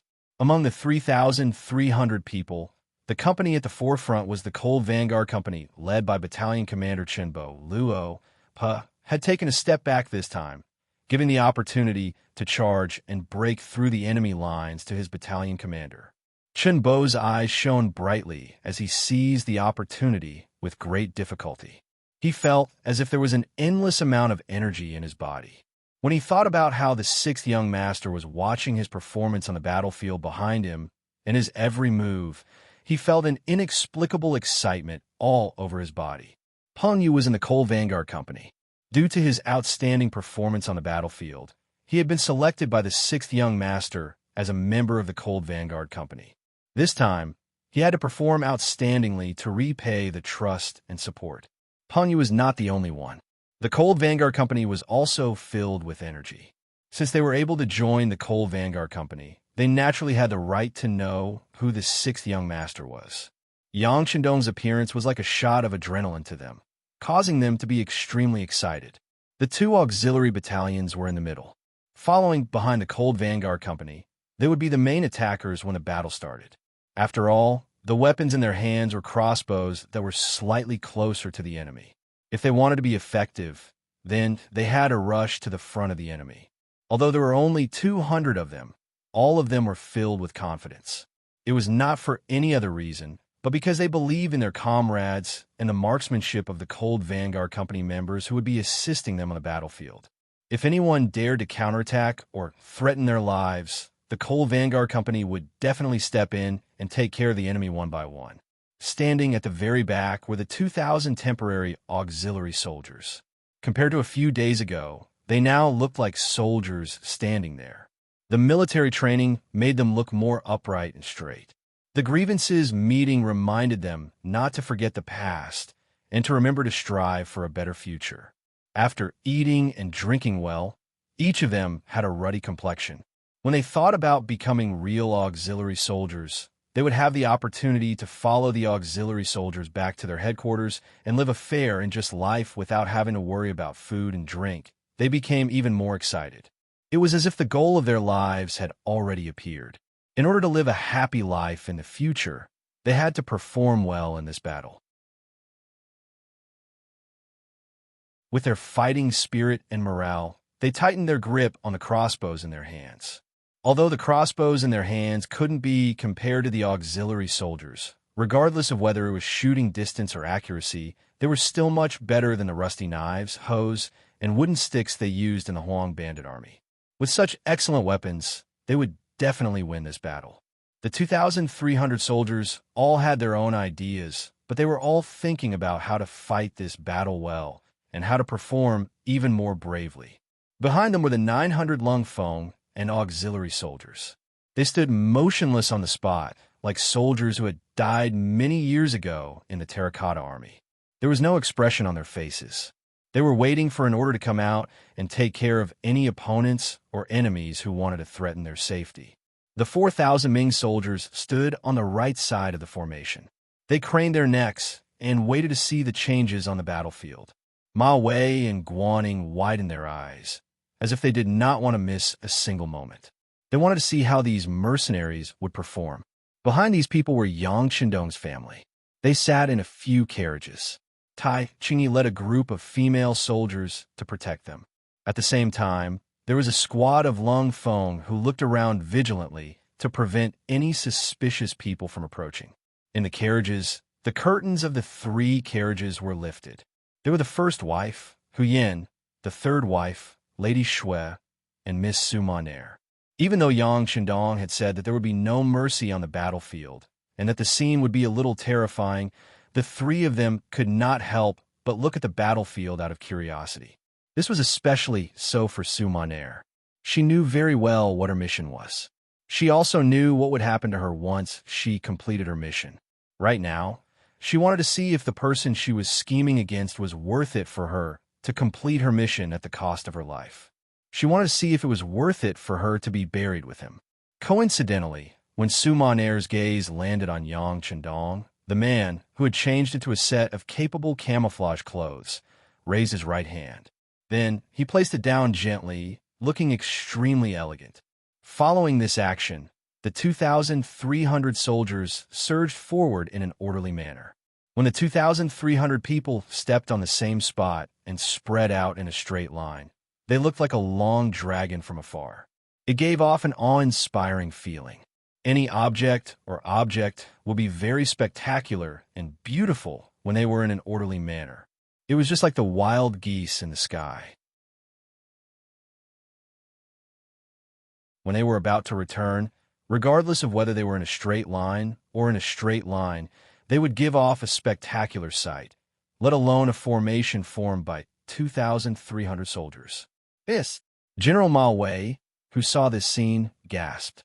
He did not expect that with just over 2,000 people, once they moved in unison, they would create such a shocking force. When he was leading the Guangdong Guards, he had also undergone training in this area. However, as the military discipline was not very strict, not to mention over 2,000 people, even a casual formation of 1,000 people or a formation of 100 people would not be able to be in an orderly manner. Their steps would also not be in the same spot like they were now. Naturally, their might would be much weaker. He could not help but look at Guan, who was riding a horse at the side. He realized that the other party was also deep in thought. This official from the Ministry of War, who had just been promoted to a 5th-rank official, was also shocked by the scene in front of him. As someone in the Ministry of War, his vision was not like Ma Wei's, who only focused on one city in Guangdong. What he was thinking about was whether this uniform formation could be used in all of the southern Ming Empire's armies. If it was possible, would their fighting strength increase? Even his own people were shocked, let alone the opponent, Cheng Yuan. He rode on a horse and held a large blade in his hand. He looked very majestic, but when he saw the enemy move and the mountain-like aura pressing down on him, for some reason, his heart could not help but beat rapidly. A feeling of fear began to spread throughout his body. This feeling of fear quickly affected the warhorse under him. It was said that animals had a sense of fear towards danger. At this time, it also seemed to have sensed the endless danger. It began to snort, and its body was also twisting, as if it wanted to escape and did not want to face this terrifying pressure. Not only Cheng Yuan and his warhorse, even the 3,000 Huang bandits behind him were intimidated by this aura at this moment. Some of the more timid ones even began to walk unsteadily. From the looks of it, it was clear that they wanted to return to the city. It was as if with the city wall, they would be able to ensure their safety. Cheng Yuan also wanted to return, but when he thought about how he was going to enter the 4 heavenly kings, if he did not do anything and was scared back in the city by the enemy's aura, once this matter spread out, how would he have the face to see others? He was afraid that from now on, no one would look up to him anymore. Whether it was for his own dignity or for his future glory, he had no reason to retreat. Furthermore, who said that if the formation was orderly, their fighting strength would be strong? Could it be that the embroidered pillow was useless? Perhaps with a single charge, he would be able to mess up the formation. After all, on the battlefield, one's methods were more powerful than one's formation. Stealing his resolve to fight, Cheng Yuan raised the long saber in his hand high and shouted, "Everyone, listen to my orders. Follow me and kill our way over. If we win this battle, everyone will return to the city to drink, eat, and play. Women kill. Men die for wealth. Birds die for food." A beautiful future was right in front of them. In addition, Cheng Yuan took the lead and charged out. The 3,000 yellow bandits behind him also relied on their morale to shout and charge out. As Cheng Yuan led his troops out, the distance between the two sides quickly closed. However, one side was like a tidal wave, while the other side was like a towering boulder. It was as if no one could shake it. Visually, it gave off such a feeling. At the very least, if they really clashed, the victor would depend on whether the tidal wave was stronger or the boulder was sturdier. Charge, charge! The yellow bandits' running speed was not slow, especially when Cheng Yuan personally led his troops to charge at the front. The people behind him seemed to have eaten a bear's heart and leopard's guts, gaining more courage and strength. In the past, when they faced the Southern Ming army, they charged like this. In their view, as long as the main general was brave and the soldiers under him fought with their lives, with the advantage of numbers, this battle could still be fought and they could still win. The sounds of killing could already be heard clearly. The distance between the two sides was less than 500 meters. Facing the chaotic roars, Battalion Commander Chun Bo, who was walking at the front, had a firm expression. He was not affected by the changes in the other side and continued to take powerful steps forward. The front army did not move, so the auxiliary soldiers and temporary auxiliary soldiers at the back naturally did not change. Even though a grave expression appeared in the eyes of some people, the formation was still orderly and there was not the slightest hint of chaos. The distance between the two sides was only 300 meters. According to the Ming Dynasty's ratio of 1 foot to the present day, it was only 300 meters. The shooting range of the U-5 rifle was 45 degrees. After flying for about 4,000 meters, it began to fall. Of course, this was not the effective range. Under the effective range, as long as one could see, 800 meters was not a problem. Within 600 meters, one could easily take a person's life. Now that the distance was less than 300 meters, it was time to attack. Some of the platoon leaders and squad leaders who understood the reasoning behind this looked at Battalion Commander Chenbo.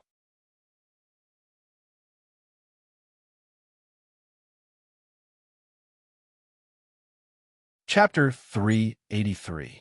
How could Chenbo not know that they could shoot now? However, this time, he only had a company of cold vanguards. They could fight to their heart's content, but if they did that, what would happen to the auxiliary soldiers and the 2,000 auxiliary soldiers? Because their loyalty did not undergo the final test, they only had crossbows in their hands, which had a lethality of 150 meters. In other words, if Chenbo gave the order to attack now, they would be able to heavily injure the enemy, but the auxiliary soldiers would have a hard time fighting. That was why Chenbo did not give the order to attack immediately. He was calculating in his mind. A normal crossbow had a damage range of 120 meters, and its effective range was around 100 meters. As long as he could control the range of the crossbow beyond 120 meters, he would still have the initiative. That way, more auxiliary soldiers would have a chance to perform. After some calculations, the distance between the two sides increased from 300 meters to 200 meters, then 180 meters, 170 meters. More cold vanguards started to look at the battalion commander Chenbo, waiting for him to give the order to shoot. This was something that only the elite cold vanguards could do. Without orders from their superiors, even if the enemy was right in front of them, they could not simply shoot. Otherwise, they would be severely punished by military law. 150 meters was within the range of the auxiliary soldiers' crossbows. Chenbo waved his right hand, and the 100 cold vanguards stopped in their tracks. Release the safety and prepare to fire. Auxiliary soldiers, continue forward. Once the gunshot is heard, attack immediately. Don't give the enemy a chance to react. Finally, the order to attack was given. The 100 cold vanguards pulled the safety of their 95 shots in unison. The sound of the guns being fired was crisp and pleasing to the ear. While they were doing that, the 200 auxiliary soldiers and 2,000 auxiliary soldiers rushed out from their sides like carps crossing the river. They charged straight at the Huang bandit army. At a distance of 150 meters, the two sides were still closing in. The 500 archers in the Huang bandit army were ready to fire their arrows. General Cheng Yuan, who was leading the charge on his horse, was also ready to shout out the command to fire. 140 meters, 130 meters, crossbows ready, fire. A voice that was a step faster than Cheng Yuan's came from Chenbo's ears. Following the order, hundreds of tongues of flame spewed out. Their targets were Cheng Yuan, who was on his horse, and the Huang bandits who were preparing to shoot. There were also 200 auxiliary soldiers working together with him. They had already aimed their crossbows at the archers. This was the group of people who posed the greatest threat to them. As long as they could take them all down, the control of the battlefield would definitely fall into their hands. At that time, they would be able to kill as they pleased. Ba ba ba, whoosh whoosh whoosh. The sound of gunfire and crossbow bolts pierced through the air almost at the same time, causing Cheng Yuan to fall off his horse, the archers to fall to the ground, and the Huang bandit army to descend into chaos. No one would have thought that the mighty General Cheng Yuan would fall off his horse without even touching the hair of his opponent. Their general was wearing armor and could not be injured by ordinary arrows. But why was he still so careless? Without a leader, the Huang bandit army appeared to be in chaos. Another junior leader wanted to take over the command of the army, but his influence was too small to make the entire army listen to his orders. Not to mention, as the second wave of gunfire and crossbow bolts rang out, the junior leader also fell to the ground with a plop. Kill. Cheng Yuan is dead. Those who resist will be killed. Those who surrender will live. Seeing the enemy's generals fall to the ground one after another, the 202,000 auxiliary soldiers charged over with a momentum that could topple mountains and overturn seas. Along the way, they were like a hot knife through butter. Every time the sound of gunfire or crossbow bolts rang out, there would be people on the other side falling to the ground. This kind of situation where they had lost 7 to 8% of their forces without even fighting caused the morale of the Huang bandit army to plummet again and again. They were originally a motley crew. Their original goal of joining the Huang bandit army was not pure. They only wanted to eat their fill and did not even know what to do after eating. How could an untrained army with no goals, no ideals, no pursuits, no beliefs be a match for the Yang family army? Even if they were facing temporary auxiliary soldiers who had vague goals in life, they would not be a match for them. With the sound of crossbow bolts piercing through the air, they did not even need to engage in close combat. They could kill their opponents from far away. Then, they would load the crossbow bolts and shoot. Every time this happened, the Huang bandit army would fall to the ground after being hit by the crossbow bolts. In this kind of near one-sided slaughter, under the situation where they had lost the support of their own archers, only death would await them if they continued to resist.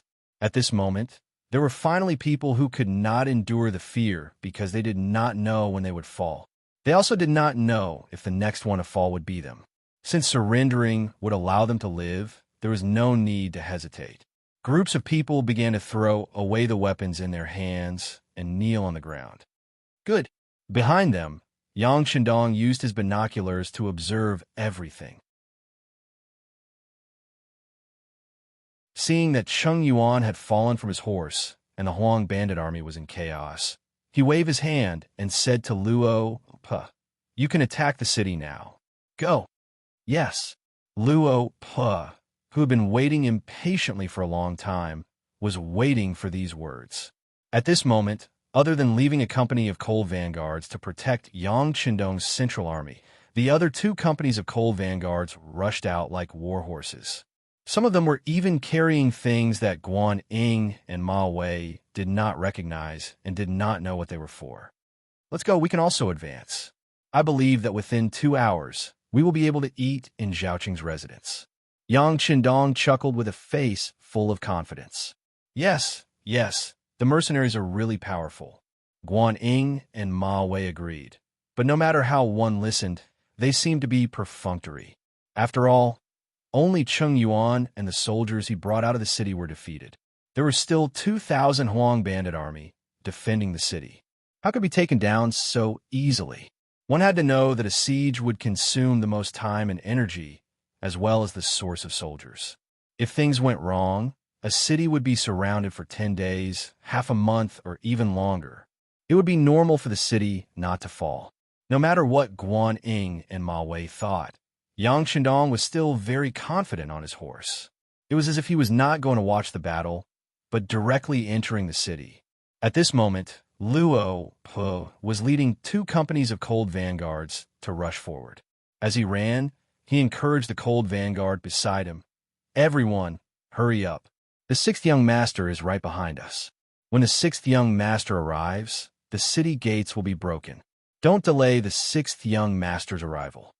After mentioning the 6th young master 3 times, it seemed to be a little long-winded. However, to the cold vanguards, it was the most encouraging words. At least at this moment, because everyone heard the name of the 6th young master, their speed increased. Cheng Yuan's army was defeated and captured. Most of his men were either killed, injured, or surrendered. Less than 800 of them actually escaped. These people risked their lives to reach the city gates of Zhaoqing Prefecture and shouted for the city guards to lower the drawbridge. Unfortunately, the auxiliary and temporary auxiliary soldiers behind them had already caught up. The Huang bandit army in the city did not dare to open the city gates. Seeing that there was no hope of entering the city, the 800 deserters were afraid that they would be killed on the battlefield. One by one, they threw down their weapons and knelt down to surrender. Thus, the 3,000 Huang bandit army soldiers became prisoners of war. After bringing these people to the side, Battalion Commander Chun Bo led a company of cold vanguards to the city gates. Listen up, we are the mercenaries hired by the Duke of Loyal Courage of the Great Ming Dynasty. In the Guangzhou Prefecture, the 80,000 soldiers led by Huang Yuliang were also heavily injured by us. If you know what's good for you, immediately open the city gates, and you will be considered to have made a military contribution. Otherwise, you will be punished for breaching the city gates. There were many ways to persuade the enemy to open the city gates. The soft way was to tempt them with benefits and say all sorts of nice things. The hard way was to use a harsh tone and use threatening words. However, there were too few examples of people being able to persuade the enemy to open the city gates with just a few words. For example, the 2,000 Huang bandit army soldiers had no intention of opening the city gates. When Cheng Yuan fell off his horse, they noticed that something was wrong and had already sent people to the Wuzhou prefecture to ask for help. As long as young Master Huang received the news and arrived with his troops, the crisis in Zhaoqing prefecture would naturally be resolved. Chen Bo stood at the foot of the city gates and shouted 3 times. However, no one used words to reply to him. Instead, a few arrows were shot in front of his feet. This was because the distance was not enough. Otherwise, Chen Bo would have been injured. "You're courting death." Chen Bo felt like he had been slapped in the face when he saw a few arrows stuck in the ground 7 or 8 meters away from him. His face turned ashen. "Men, kill those who shot the arrows for me." "Yes, battalion commander." Among the Cold Vanguard, there were people who could not wait to test their skills. Now that they had Chen Bo's orders, there was no need for them to hold back. They laughed and raised their guns to shoot. A Huang bandit army soldier who was holding a bow and arrow on top of the city gate tower unfortunately became the target. Before he could pull his arms back, he heard a crisp gunshot. He was shot between his eyebrows and fell from the city gate tower. This was only the beginning. Following that, the other Cold Vanguard soldiers began to search for their own targets. Within the time it took for a stick of incense to burn, 9 Huang bandit army soldiers who wanted to shoot arrows were killed. They either fell from the city gate tower or died within the city gate tower. The deaths of these people shocked the Huang bandit army soldiers who were guarding the city. It also shocked the 2,000 auxiliary soldiers who were watching from the side. The battle just now had been extremely satisfying and smooth. The situation had been one-sided from beginning to end. Many of them had not felt any danger and had won the battle. However, this kind of shock was not as great as what they saw in front of them. When they saw that every Huang bandit army soldier who was exposed on top of the city gate tower would quickly fall to the ground and die, they finally understood what the Cold Vanguard represented. In the past, they had always heard the auxiliary soldiers talk about how powerful the Cold Vanguard was and did not think much of it. Now, it seemed that everything was true. It was just that their vision was too narrow and they could not imagine it.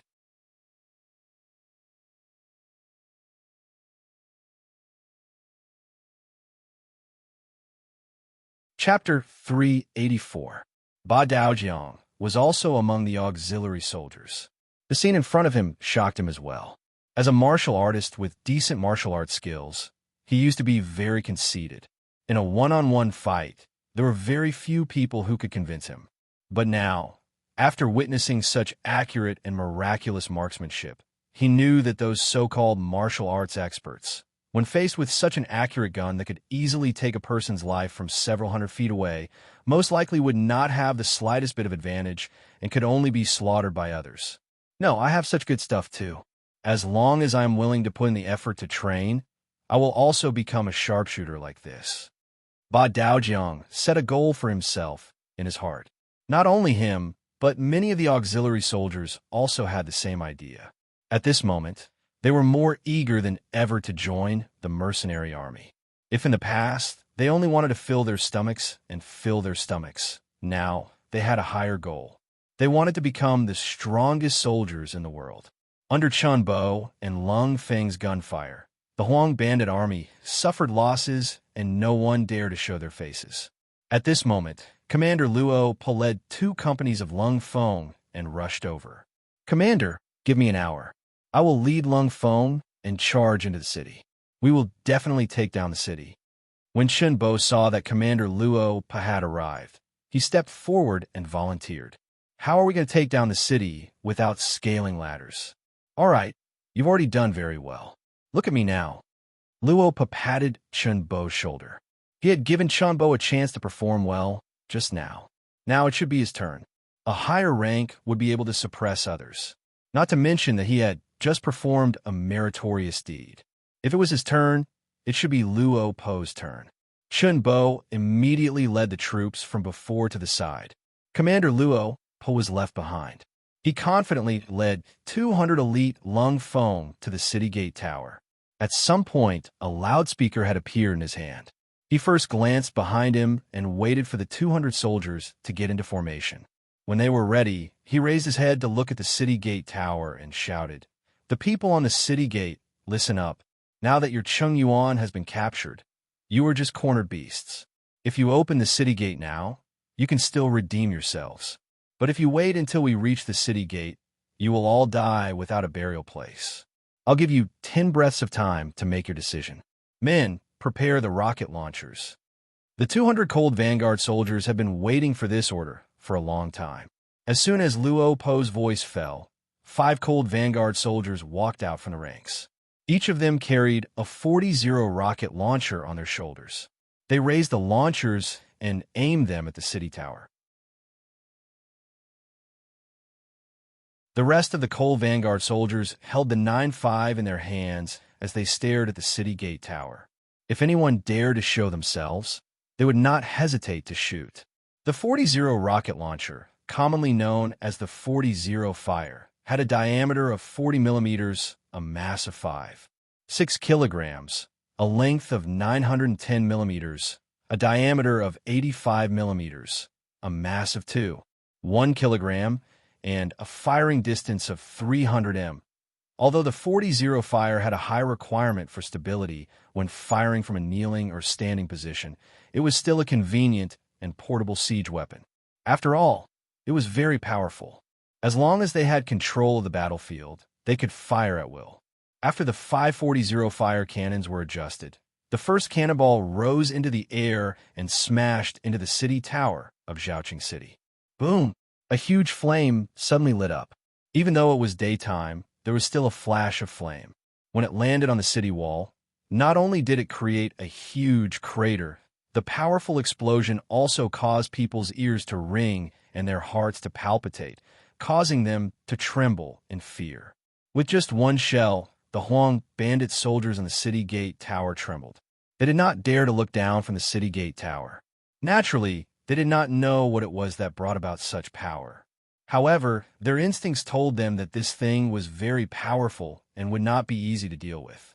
On the other hand, the soldiers below the city, no matter if it was the 2,000 temporary soldiers, the 4,000 Ming army soldiers, or the thousands of Huang bandit soldiers that were just captured, they were all frightened by the formation in front of them. What kind of cannon was this? How could it have such power? Moreover, it looked so small and convenient. It could really be called a godly weapon in the army. With one shell, rocks flew everywhere, causing the city gate tower to become silent. Then a second and a third shot were fired. When the shots hit the battlements of the city wall, not only did it destroy a piece of the battlements, but it also sent rubble flying in all directions, injuring many of the Huang bandits who were hiding there. Still not surrendering? You only have 4 breaths of time. Luo Po looked at the results of the 40-0 fire, and his eyes were filled with confidence. He dropped his hand, and another rocket launcher flew onto the city wall, causing a piece of the city wall to fly away. We surrender. Don't fight anymore. We surrender. With just 4 cannonballs, the morale of the Huang bandit army on the city wall was completely crushed. They did not dare to show their faces and could not fight back. They could only wait for their deaths. This battle was very cowardly. Rather than waiting for their deaths, it was better to surrender. That way, they would be able to save their lives. As for whether young Master Huang would punish them after they lost Zhaoqing Manor, he should go find General Chung Yuan and not these normal soldiers. With the sudden appearance of the 40-0 fire, Zhaoqing Manor gave up. Even the city gate was not affected. By the time Yang Qindong, Guaning, and General Ma Wei arrived, the city gate was already wide open. Lung Feng and the other soldiers had already entered to maintain order and capture the captives. Outside the city gate, there were only 4,000 Ming army soldiers, 100 auxiliary soldiers, and 400 temporary soldiers guarding the captives. When Ma Wei arrived and saw that none of his subordinates had entered the city, he couldn't help but ask angrily, "Why didn't you all enter the city? Why are you all guarding outside?" "General, they didn't let us in. They said that they wanted to organize the military resources in the city before letting us in." A chilly arch ran in front of Ma Wei and said with an aggrieved expression, "That's right. I'm sure General Ma knows that His Majesty did not give the mercenaries any military funds. He allowed us to take what we want first when we occupy a piece of land. General Guaning knows about this." Yang Qindong saw this scene and said with a smile. On the side, when Guaning heard Yang Qindong mention his name, he could only say with a bitter expression, "Yes, His Majesty did allow this." Seeing that Guaning and Ma Wei were unhappy, Yang Qindong knew that this was caused by the imbalance in their hearts. He immediately said, "Forget it. Let the mercenaries pick first. As for the military merits, they can all go to you. That bandit leader Chung Yuan can also be given to you. At least, how you write the battle report is up to you. Write it as beautifully as possible. Even if all the military merits are given to you, I don't care. What do you think?" Yang Qindong made a concession. Only then did Guaning and Ma Wei's faces show some joy. If there were no military merits and no loot, then there really was no point in coming. Fortunately, they could still get some benefits. They didn't have to spend much effort or risk their lives. This was a pretty good result. After thinking this through, the two of them cupped their fists and bowed to Yang Qindong to express their gratitude. Yang Qindong made a concession and had Guaning draft the battle report for him to look over. Most of it recorded how brave and good the Ming army was in battle. Regarding this, the imperial envoy did not have any objections. Guaning and Ma Wei sent the battle report to Jingdo with the fastest speed of 800 li. A few days later, there were fast horses entering the city from Jingdo. Along the way, they shouted the Guangdong victory report and headed straight for the royal palace. When the common people passing by saw this scene, not a single one of them was not excited and encouraged. They sighed in their hearts that Yingzong was indeed the legitimate emperor. He had won battle after battle. It looked like the chaos in the south would be resolved soon. In the royal palace, Zhu Qizhen saw the battle report. Seeing that they had used less than half a day to take back Zhaoqing Manor and had killed and captured nearly 10,000 enemies, he was immediately overjoyed. He gave Guaning and Ma Wei, who had performed meritorious service, a reward and encouraged them to continue to work hard to completely destroy the yellow bandits as soon as possible. From beginning to end, Zhu Qizhen still did not mention Yang Qindong. It was as if this person did not even exist. It was as if the victory at the front had nothing to do with this Duke of Loyalty and the Imperial Envoy. In reality, everyone had a balance in their hearts. This victory had a lot to do with the Duke of Loyalty and Courage. If not, why did they always retreat in defeat before? Could they really achieve victory after victory now? However, the emperor's heart was fickle. If he did not mention Yang Qindong's meritorious service, who would dare to? There were even some people who thought that once the yellow bandits were destroyed, would it be time to burn the bridge after crossing the river? This kind of thing had happened countless times in the history of the dynasties, where the bow was put away after the birds had flown away. Jingdo Xingzong had won the battle and was naturally very happy. Master Huang Yuliang of Wuzhou had an ugly expression after losing Zhaoqing Manor. Thinking back to when he led a large number of soldiers to surround and attack Zhaoqing Manor, it had taken over a dozen days. Afterwards, it was only because Zhaoqing's general, Jia Ping, was greedy for life and took the initiative to abandon the city. This gave him the opportunity to enter the city and take over the city. But now, the South Ming army had taken over the city in half a day. In comparison, didn't it seem that he was too incompetent? What do we do? What do we do? In the manor's main hall, Huang Yuliang summoned a group of leaders and asked the people below him. When things were going smoothly, these leaders would all lead the soldiers in battle and display a brave and fearless appearance. But after suffering successive defeats, when he asked who would counterattack Zhaoqing Manor, not a single person answered. It was clear that these people were all frightened and were afraid from the bottom of their hearts. Sitting high up, Huang Yuliang asked a few questions in succession. What do we do? The people below still did not answer. In a flustered and exasperated state, he wanted to call out a general. It was at this time that Zhu Fangyong, one of his trusted aides, stood out. "Young master, I have something to say."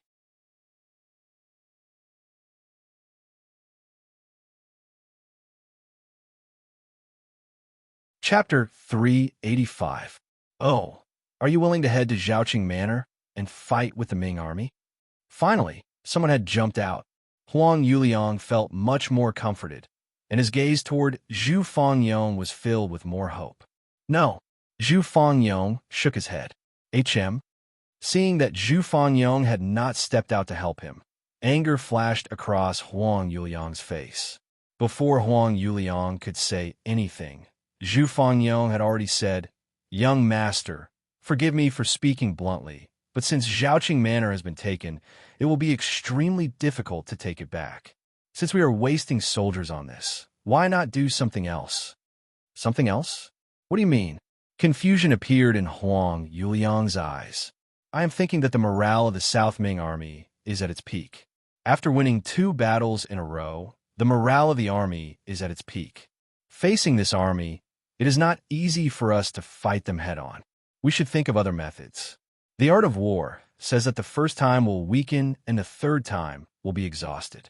As long as we can use the city to stop them, as time goes on, the morale of the army will be disrupted. At that time, it will be time for us to counterattack." Standing there, Zhu Fangyong spoke with a righteous expression and did not show any fear. Once he spoke, he immediately received the support of the other generals. Yes, General Zhu is right. The morale of the Ming army is at its peak, and it is not easy to fight them head-on.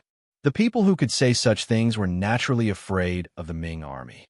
Cheng Yuan's martial prowess was much higher than theirs, but he still could not defeat the Ming army. If they went, wouldn't it be the same as going to their deaths?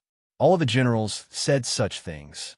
Huang Yuliang knew in his heart that even if he gave a death order for anyone to lead the troops, they would most likely lose and would only damage their own strength. However, he was still unwilling to just defend like this. So he asked, "Then, according to General Zhu, we can only wait for them to attack in Wuzhou City?" "Of course not. Although we can't do anything to the Ming army at the front, the other armies can take action. For example, we can send General Cui Yin, who is outside the city, to lead troops into Mengzhu Ridge, which is between Pingwei Fu and Xiaozhou Fu. Passing through there, we can avoid fighting with the Ming army's main force and also push the battle line out. Once we enter Yongzhou Fu in the Huguang area, we will be free like birds flying in the sky. We can greatly expand our army there. At that time, whether we continue to attack cities and seize land to expand our influence or bring the newly arrived troops back to Guangdong, the initiative will be in our hands. There is also General Sun Jianglong in Gaozhou Fu and Laizhou Fu.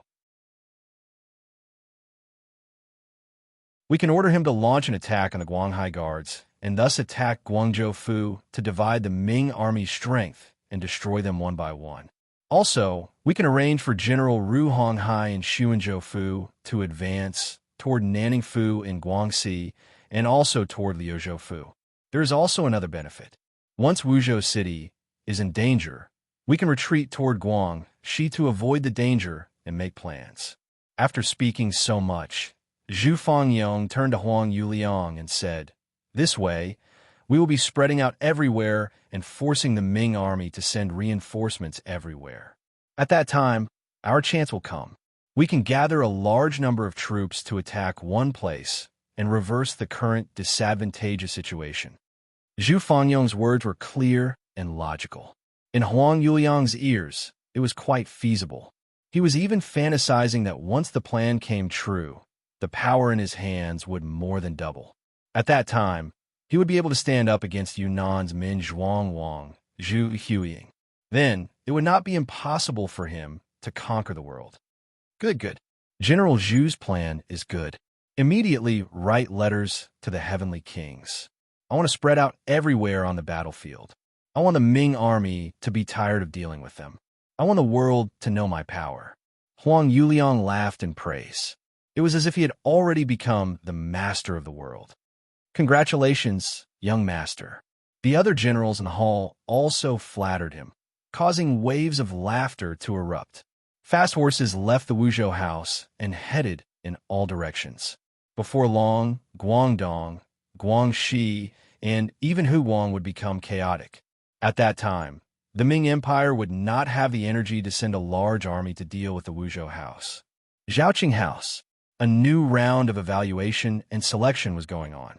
Of the 5,000 soldiers that Cheng Yuan had brought with him, 4,500 remained unscathed in this battle. They had all become captives. Among these people, there was no lack of strong and healthy people. In this aspect, one had to say that Cheng Yuan cared about his subordinates. As for their food and drink, he did not take away much. Now, these people had all become good soldiers. First, there was registration. Then, there was an investigation. There was also the process of exposing each other. Among the 2,000 people who had become temporary soldiers, some were familiar with these brothers. With their help, the evaluation went even smoother. In the end, 1,000 of the 4,500 people were chosen to become temporary soldiers. The other 3,500 people were given to Guan Ying and Ma Wei, as usual. Yang Shandong did not lack useless soldiers. These people would eat a lot every day. It was better to leave the headache to others. Choose and see if there are any who are willing to become soldiers. If there are, investigate their backgrounds. Guan Ying discussed with Ma Wei. With the 2,000 temporary soldiers that Yang Shandong had taken in as an example, the two of them could see the importance of captives. If there were two things that they could not ignore in the Battle of Zhaoqing, it would be the appearance of the 4-0 fires and the performance of the temporary soldiers. Mercenaries were very powerful in all aspects. Guan Ying and Ma Wei already had enough knowledge of this. However, the 2,000 temporary soldiers had only been in the military camp for a few days and had only gone through a few days of training. They could not understand how they could display such strong, killing intent on the battlefield. Why was it that even though they had both joined the army, once they joined the mercenary group, they would change so drastically? They couldn't figure out the logic behind it, but they could at least imitate it. They just had to learn from it. As for the two generals starting to recruit soldiers from the captives, Yang Shandong only smiled when he heard the report from his subordinates. Pass down the order. Organize the new temporary auxiliary soldiers and teach them culture using the method of the old leading the new. At the same time, tell them that culture is also very important. Whether they can become a member of the mercenary army in the future, this assessment cannot be ignored. If there is any obvious improvement, consider adding 3 pieces of fatty meat to their meal. Yang Shandong was very observant. This might have something to do with the fact that he was the most outstanding member of the Cold Vanguard Special Forces in his previous life. When carrying out special missions, being more attentive and observant could save one's life during crucial moments. It was precisely because of his meticulous observation that he noticed that whenever it was time to eat, the temporary auxiliary soldiers, who rarely ate their fill, would stare at the fatty meat on the plate without blinking. Some of them would even drool without any form of restraint. Most of the time, the reward was the most important thing. In other words, the reward had to be something the other party liked and needed. For example, if you asked a rich merchant to do something for you, and you only said that you would reward him with a certain amount of silver, the effect might not be much. However, if you said that you could give him an official position after he did a good job, then it would be completely different. Perhaps the other party would do the job, well, even if he had to pay for it. This was what it meant to reward something. Since the temporary soldiers were so greedy for fatty meat, he would use this as a guide. When Tiger's Mane heard Yang Shandong say that he would reward the soldiers who performed well with 3 pieces of fatty meat, he was stunned. Then he said, "Young master, Zhaoqing Prefecture was just raided by the Huang army. We did get some gold and silver when we entered the city, but meat is very rare. It would cost a lot to buy it. Why don't we just reward them with silver? You also know that meat is very rare. If that's the case, even if we gave them silver, where they go to buy it? Okay, go tell Guan Ying and General Ma Wei to help us contact pork. It would be best if there was a live pig for sale. We don't lack silver. When a live pig arrives, we can directly bring it to the barracks to stimulate those people. Yang Chendong shook his head with a smile and then said to Tiger's Mane in an unquestionable tone, "Note, the so-called taboo is to avoid the name and not the surname. For example, there was a Kaiyuan county that was changed to Kaiyuan to avoid Zhu Yuanzhang's name. It was to avoid the Yuan in the name Yuanzhang. Everyone, please don't argue about whether the name pig is appropriate or not. Thank you." Since the young master had already thought of everything, Tiger's Mane didn't dare to say anything more. He agreed and left. When he found Guan Ying and Ma Wei because of this matter, and at the same time brought in a total of 30,000 silver taels, the two generals were really confused. However, since this matter was requested by the imperial envoy, and he was willing to spend a high price to buy live pigs, how could they refuse? They immediately expressed that they would use their connections to get as many live pigs as possible. The two generals did their best on this matter. Regardless of whether it was because they wanted to curry favor with Yang Chendong or because they could profit from this matter, large amounts of live pigs were quickly sent to Zhaoqing Prefecture by the rich people in the nearby countryside. They then passed through the city and were transported to the mercenary barracks outside the city. Wang Yong was a member of the Wang family in Zhaoqing Prefecture. The Wang family had once been a large family in the city. Since he was young, he had never lacked food and clothing.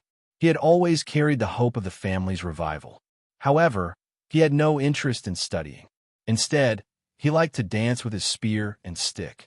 He had taken many people as his master and had learned a good set of martial arts. When Zhaoqing Prefecture was surrounded by the Huang bandit army, he had been traveling with some of his Jianghu friends. After he heard the news of Zhaoqing being surrounded, he flew back. However, he was still one step too late. By the time he had secretly snuck back into the city, hundreds of people in the Wang family had all been killed by the Huang bandit army. There were also some clan sisters who had been brutally humiliated by Cheng Yuan and his trusted aides.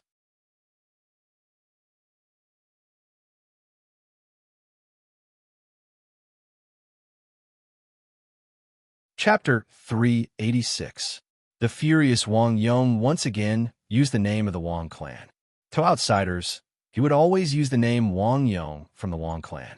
He gathered a group of brothers to assassinate small groups of Huang bandit soldiers in the city. Not to mention that his plan was meticulous and his skills were good. He actually managed to kill many Huang bandit soldiers. For a time, Cheng Yuan, who was in the city, was furious.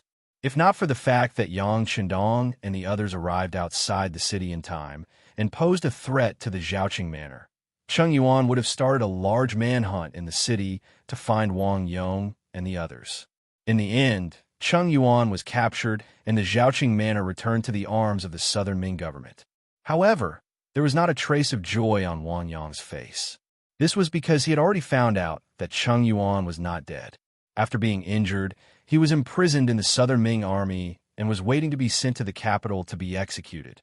Wang Yong was unwilling that he could not take revenge for his clan by himself. For this matter, he had gone to find the southern Ming soldiers and requested to meet their general. However, how could a person without any official status get what he wanted? Not willing to give up, he saw a large group of pigs heading towards the mercenary camp outside the city. He immediately thought of a plan and chased after the pig delivery team. "I know how to herd pigs. I can help you." The pig delivery team consisted of a squad of Lung Feng, a platoon of auxiliary soldiers, and 100 southern Ming soldiers. Because there were too many pigs, it was difficult for them to herd them. Now that someone was willing to help, they naturally would not refuse. Thus, Wang Yong generously joined the team. Not to mention that his skills were good and his eyes were sharp. Every time the pigs wanted to leave the team, he would be the first to discover them and herd them. This was a great help. After traveling for a few li, the mercenary camp was in front of them. Because of the appearance of these live pigs, the normally heavily guarded military camp relaxed a little. Wang Yong even followed the troops into the military camp. With so many pigs being sent into the camp, the auxiliary soldiers who were training all widened their eyes. When they learned from their instructor that these live pigs would be slaughtered very soon and that everyone would get a share, and that those who performed well would get 3 extra pieces of fatty meat with their meals. Each and every one of them worked even harder to train. Even when teaching them how to read and write, they were much more serious. It had to be said that Yang Qindong's move was indeed effective. After Wang Yong followed the team and sent the pork into the temporary pig house, the platoon leader, Lung Feng, who was following the team, came forward to express his gratitude. He even took out some silver as a reward. This was also the military discipline of the Yang family army. They couldn't casually take a needle or a piece of thread from the common people. As long as there were people who helped them, they had to give a corresponding reward. Of course, Wang Yong wouldn't care about such a small amount of silver. He refused. "Sir, I want to see your general." Captain Lung Feng was stunned when he heard this. He immediately understood that the other party had come for something. He immediately smiled and said, "Brother, seeing that you have a strong body, could it be that you want to join us? If that's the case, you don't have to go see a general. There's a recruitment office not far away. You can go there and register your situation in detail." "No, I'm not here to join the army. I have something to talk to your general about." Wang Yong shook his head and said coldly. To him, the Wang family had been destroyed by the Huang bandits. He had no hope of surviving. Right now, he only wanted to kill Chung Yuan and take revenge. After that, he would be at the mercy of others. For someone who had already thrown his life to the back of his mind, how could he have any interest in joining the army? Seeing that the other party wasn't here to join the army, the platoon leader raised his guard. He lightly raised his arm and made a warning gesture to the other members of the Lung Feng. He then smiled and walked in front of Wang Yong and said, "Brother, if you have something to tell me, it's the same. If it's really important news, I will definitely report it to our officers. Even if there's merit, I won't take it from you." As the platoon leader spoke, the other members of the Lung Feng platoon started to approach Wang Yong. Among them was Peng Yu, who had been allowed to join the Lung Feng platoon as an auxiliary soldier by Yang Qindong. Peng Yu hadn't been in the Lung Feng platoon for long, but his enthusiasm for learning was very high. He quickly learned some of the hand signals used by members of the Lung Feng platoon and was very familiar with the platoon leader's hand signals. While they were talking, he had already reached Wang Yong's side. After all, he was a martial artist. When someone suddenly approached him, Wang Yong quickly sensed it. Out of instinct, he suddenly charged at the platoon leader and struck out with his elbow. Those who could enter the Lung Feng platoon and become a platoon leader were all elites in the army. Even if their martial arts were average, they weren't easy to injure. Seeing that Wang Yong's attack was incomparably powerful, the platoon leader quickly retreated and dodged the attack.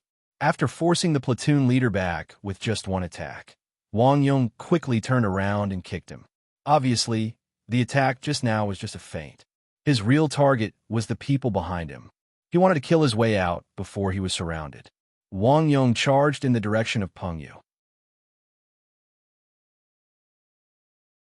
Peng Yu saw the kick coming at him with a whistling sound. At this moment, his comrades didn't quickly form an encirclement. Peng Yu gritted his teeth and raised his right arm to protect his head. After that, he chose to take the attack head-on. Bang! The kick landed with a powerful force on Peng Yu's body. He couldn't help but let out a muffled sound. But then, he suddenly exerted force and pushed the kick away. Then, he quickly threw a punch at Wang Yong's chest. Peng Yu's reaction was fast, and his ability to take hits was strong.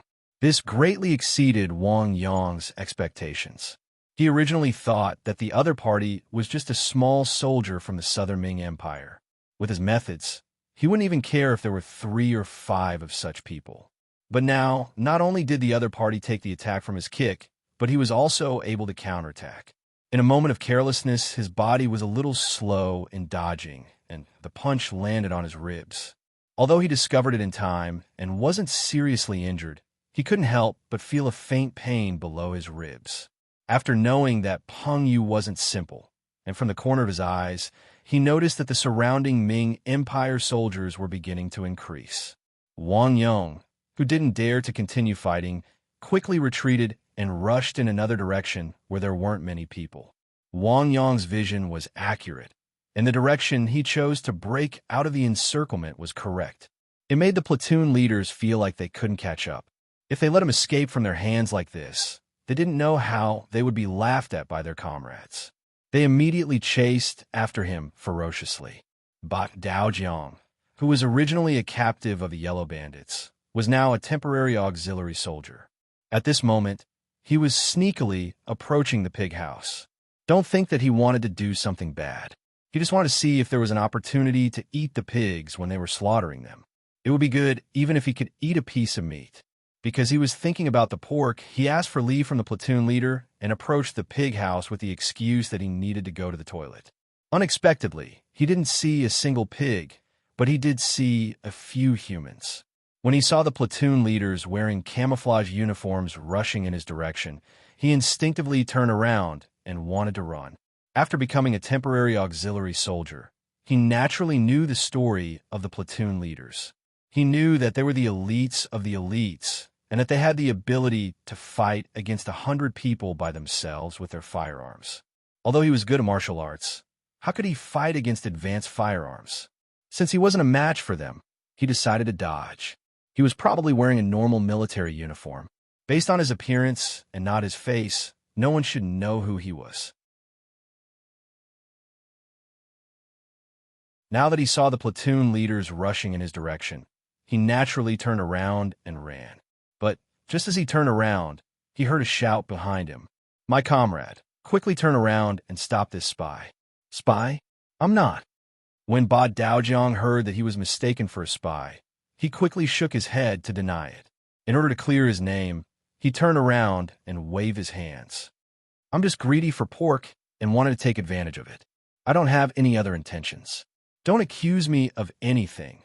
Before Wang Yong could finish his sentence, a punch came flying toward his face. Ba Daojiang was standing right in Wang Yong's way. In order to escape, Ba Daojiang had no choice but to take action to clear the obstacle. Who was Ba Daojiang? He was a man of 8 feet, a famous man in the martial arts world. He was a man who once chased his enemy across 8 rivers. How could he allow others to slander him so easily? He was naturally afraid of Lung Feng, but he couldn't let Lung Feng teach him a lesson without even giving him a chance to explain. This was also because he had only been a temporary auxiliary soldier for a short time, so he didn't pay much attention to military discipline. Otherwise, he wouldn't have the courage to fight back. It was precisely because the military discipline was still a little loose that when he saw someone about to attack him, he didn't hesitate to fight back. In the face of Wang Yong's punch, he didn't dodge and met it with his right fist, letting the 2 fists collide in midair. Clang! When the fists collided, blood flowed out from the cracks between their bones. It was obvious that both of them had used a lot of strength in their fists. When the fists collided, Wang Yong's footsteps were blocked, and he was forced to take a step back. Ba Daojiang, who attacked later, was at a disadvantage.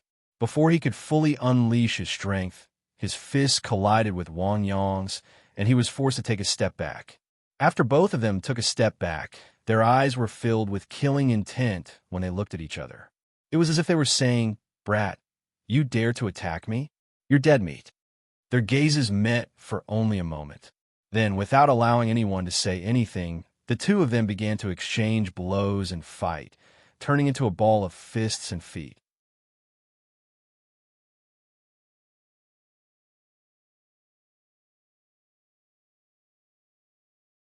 Chapter 387. By the time Peng Yu and Lung Feng arrived, the 2 of them were already covered in wounds and were panting heavily. Both of them wanted to finish off the other in a short period of time, so they used all their strength. In the end, they were evenly matched, and no one gained much advantage. At this moment, the 2 of them were surrounded by Lung Feng's men. Wang Yong, who knew that he couldn't escape, cupped his fists towards Ba Daojiang. "Your kung fu is not bad, and you're fine after taking a kick from me. It's admirable." Wang Yong pointed at Ba Daojiang and Peng Yu, looking like a hero who was teaching others kung fu. "Oomph. I haven't fully displayed my abilities yet. Let's fight another 100 rounds, then we'll know who's stronger." Ba Daojiang was obviously unconvinced. In fact, he didn't suffer any losses. He looked a little battered, but they were all superficial wounds. Just like the wounds he inflicted on Wang Yong, Most of them were superficial wounds. Yes, you're not that strong. Just now, you were just careless. Let's fight again. I don't think you can beat me. Peng Yu also lost his temper. He walked out from Lung Feng's team and came to Wang Yong and Ba Daozhang's side.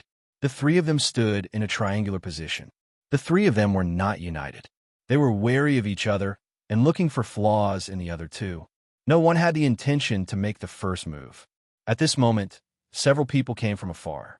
The leader was Yang Qindong, who was wearing a camouflage uniform without any military rank. Speaking of military ranks, Yang Qindong was a little depressed.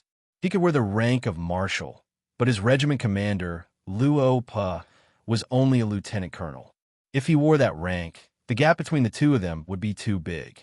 Even so, it was better not to wear anything during normal times. On the contrary, it would give him a sense of mystery. Yang Qindong came here to check on the situation of the pigs. Coincidentally, he received a warning. Tiger's Mane, Beta Persei, and the captain of the first guard team, Qiu Vi, and the others rushed over together. With the arrival of Yang Qindong, Wang Yong's escape route was completely sealed. Seeing that more and more people were arriving, he instead calmed down. Since he couldn't escape, then he wouldn't escape. It was just a pity that he couldn't personally avenge the Wang clan. Come on, do you want to come and me together, or one by one? Grandpa will keep you company.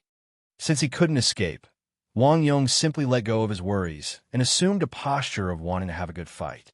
6. Seeing that Yang Qindong had arrived, Class Monitor Lung Feng was nervous and wanted to say something. Yang Qindong waved his hand first, then looked at everything in front of him with a smile and said, "What? Aren't you afraid of death? Die. Who wasn't afraid? But as a real man, there are things that he should do and things that he shouldn't do.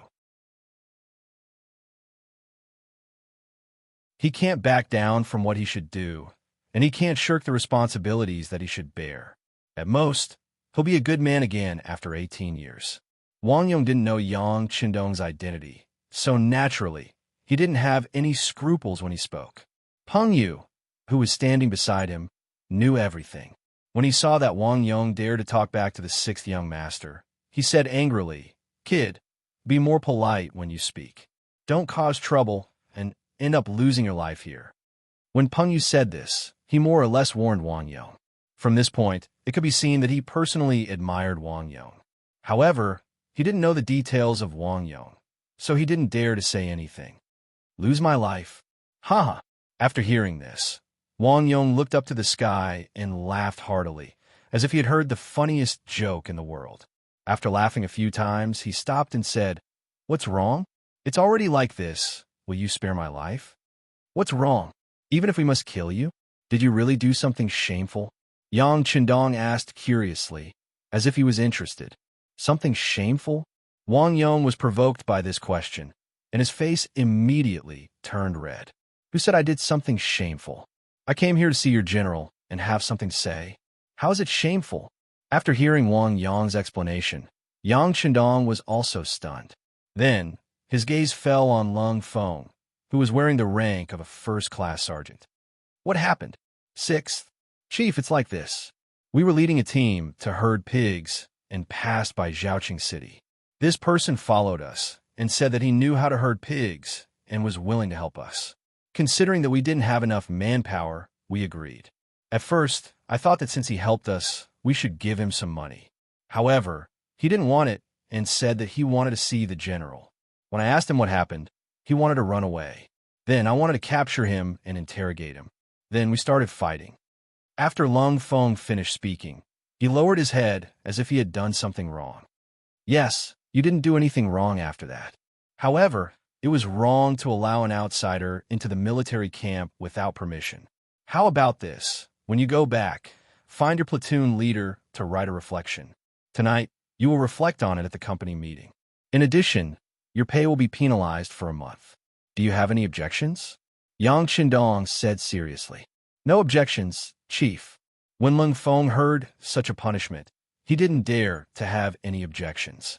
He straightened his back and said, "Good." He nodded at Lung Feng.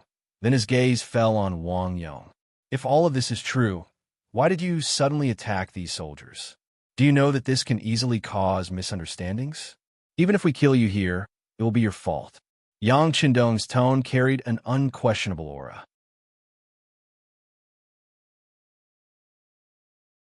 For some reason, after hearing this, Wang Yong felt that he was in the wrong. Who knows what they will do after capturing me? Will they really kill me? Speaking of which, didn't the Ming army do many similar things in the past? Wang Yong complained and couldn't even be considered an explanation.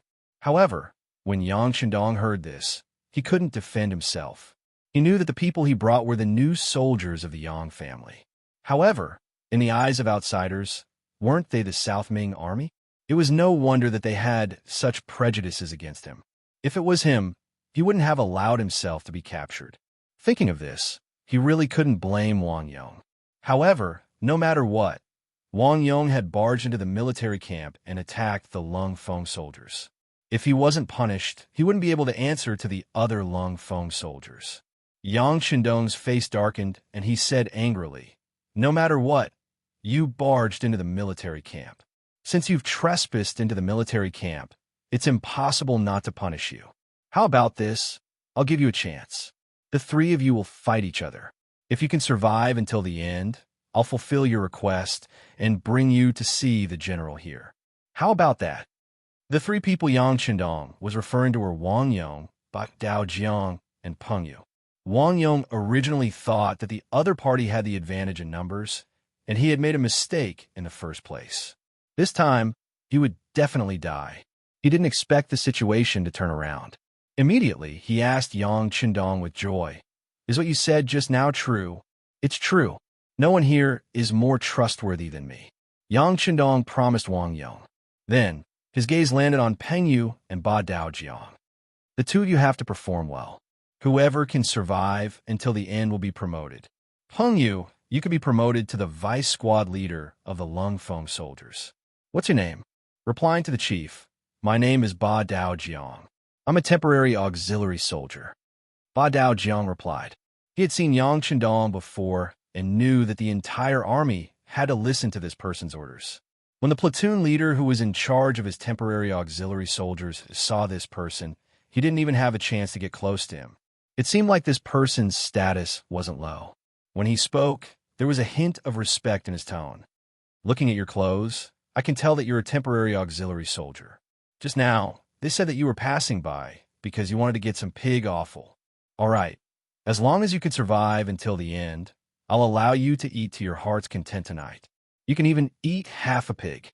At the same time, I'll promote you to a real auxiliary soldier. How about that?" When Yang Qindong heard Lung Feng mention the reason why Ba Dao Jiang was here, he wanted to laugh. It seemed like his decision to get some pork was the right one. When he heard that he could eat to his heart's content, Ba Dao Jiang's eyes shone with excitement.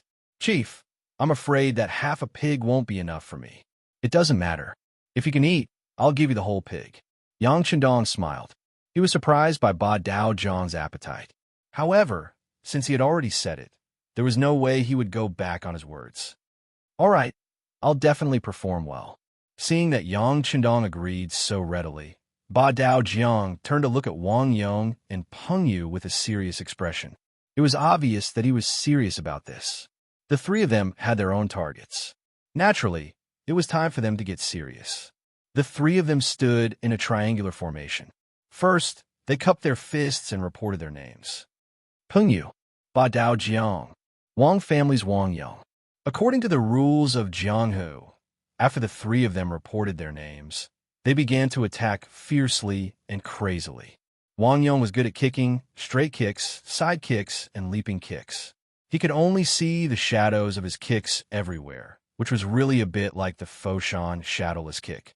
Ba Dao Jiang, Yiquan was good at straight punches, hook punches, swing punches, and punches to the flesh. Every punch carried the sound of the wind, and the momentum was oppressive. Peng Yu was flexible and good at elbow skills. His body was like a loach that constantly swam around the two people. Whenever the punches and kicks were about to hit him, his figure often flashed and changed his position. Occasionally, his elbow counterattack was also oppressive. Once they were hit, They often cried out in pain. Is this the so-called Kung Fu? Yang Shindong looked at the exciting scene of the three of them fighting with his hands behind his back. He could not help but ask Beta Persei, who was beside him. Young master, this is Kung Fu. I can see that the three of them have learned it seriously. They have a good foundation. Beta Persei stared at the scene without blinking. He did not want to miss a single scene. You're tuning into the Romance Rendezvous YouTube channel. We're so grateful for your support, and don't forget to subscribe to join us on this incredible journey through captivating stories.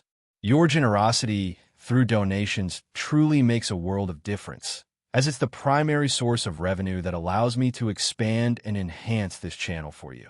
Thank you from the bottom of my heart for being a part of this adventure.